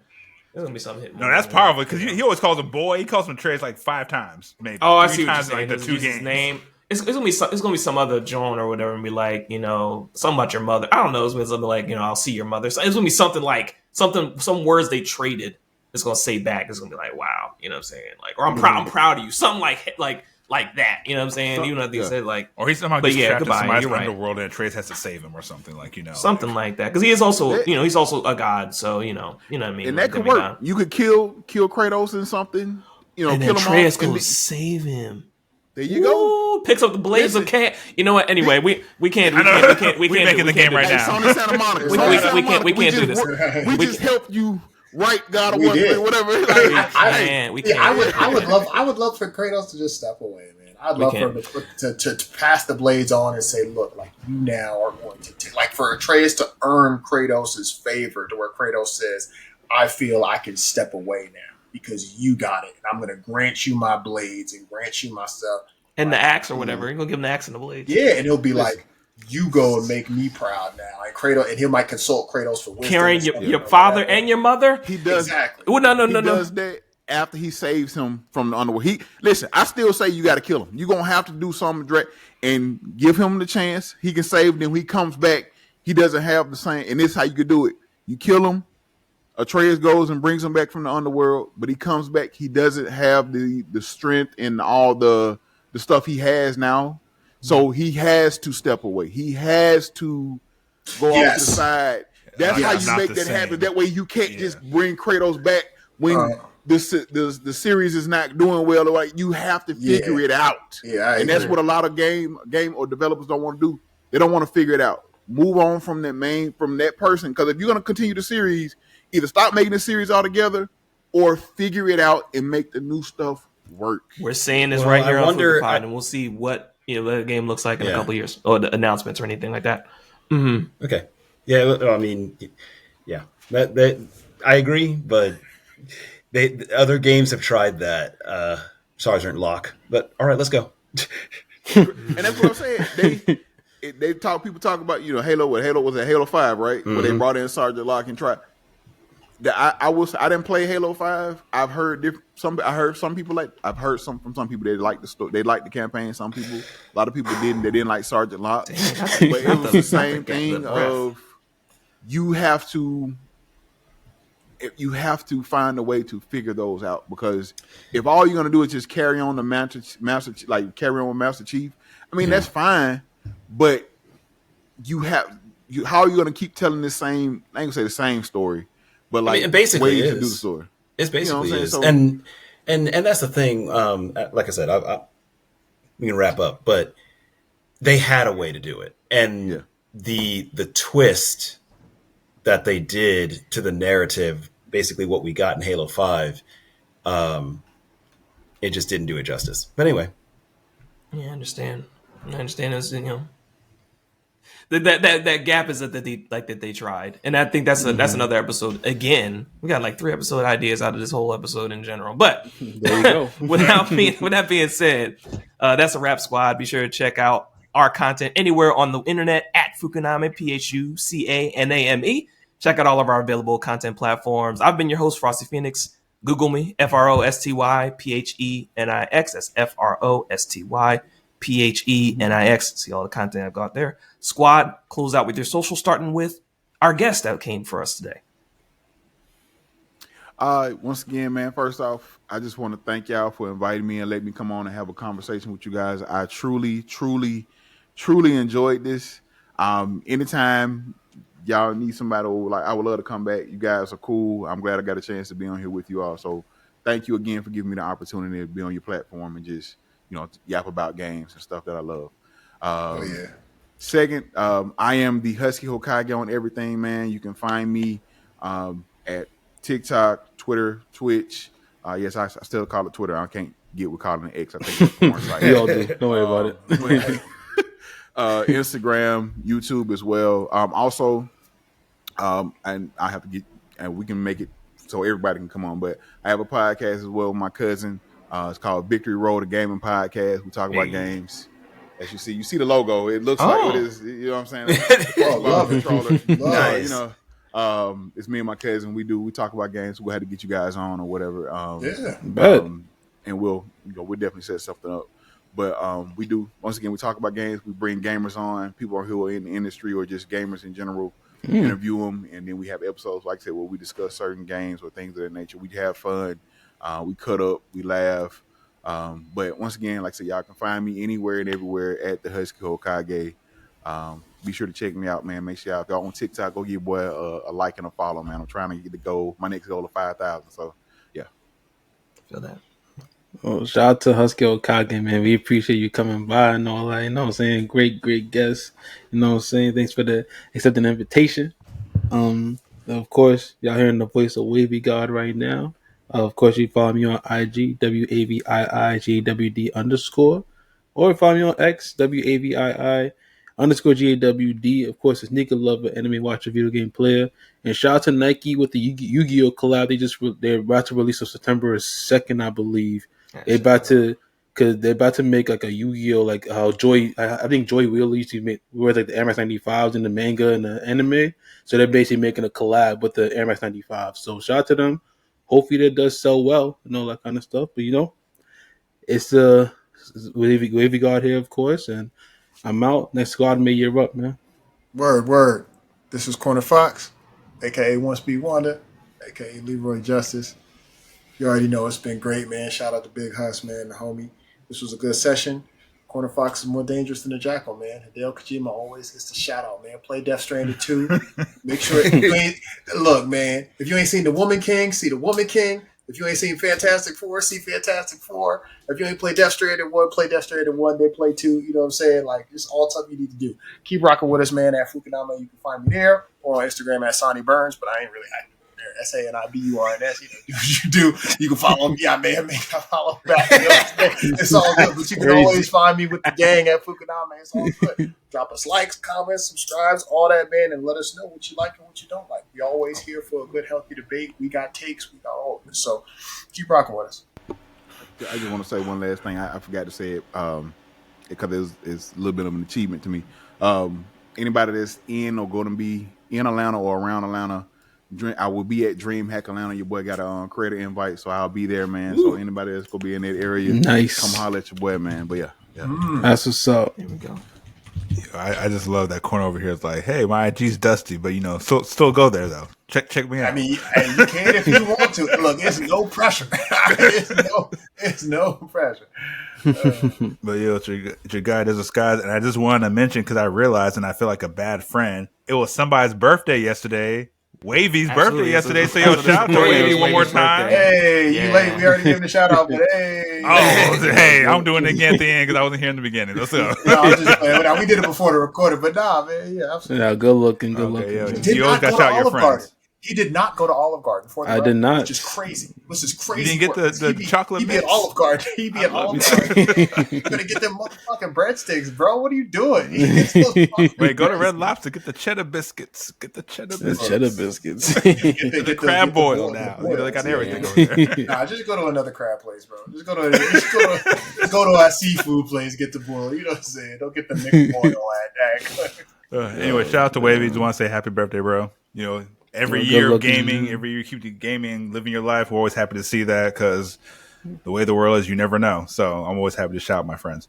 But anyway, Desert Skies out here living live. Just give you this 3 different ones. We all know that a Desert Fox. Hey, okay, hold on. Before you get in all this bullshit, why don't you drop the project you was working on? It's not ready yet. That's why. Okay, so you can't let people know before they might try to take a good idea, but but let you know good. It's gonna come out. So it's coming out. So it's in the background. I appreciate that though. Okay. Of course, I just want you to get all the love.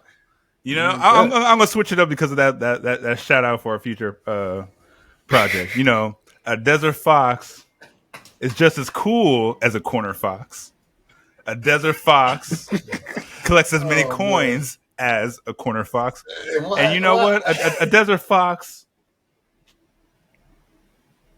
it's still better than a Corner Fox. But I couldn't think of a third one. The struggle. You should have kept it how I couldn't think of it. You should have kept it how you was doing it. Desert Fox. But find me on your socials. Desert Skies, not dessert, only one S, Desert Skies. And we're out here, always doing the podcast. Always want to shout out, thank you, Frosty and Waver, always keeping Fukuname 10 toes down at us, still relevant, doing stuff. So we really do appreciate it. Because, if it was left as other people, man, we wouldn't be here. Me. But, we try to do that. But, like that. Yeah, on to the next one. Don't play yourself like that. Yeah, don't play yourself like that. Right. All right, host. Don't do that. One true noob here. Creator of the Order Sanctus. Second book is actually coming out soon. It's in the editing process right now. Nice. And first one can be found on Amazon, The Straight Line. Okay. So, thank you, HH, for coming on. I enjoyed the conversation. I'll try to be much more funnier and give much more one-liners next time. But anyway. You dropped a couple draws, not going to hold you. I'm trying to get even better. But hey, look, always 1% better. Shout out to Be Nice or Else. You know. So, catch us on the socials, rate us 5 stars. Thanks for coming out. And if you would, Desert Skies. Hold on, who are you? What? Oh, I was saying, who are you? Never mind, you already did. I did not. Now we gotta do it again. If you would. Catch y'all on the next one. I was like, you want a third? Peace. I'm like.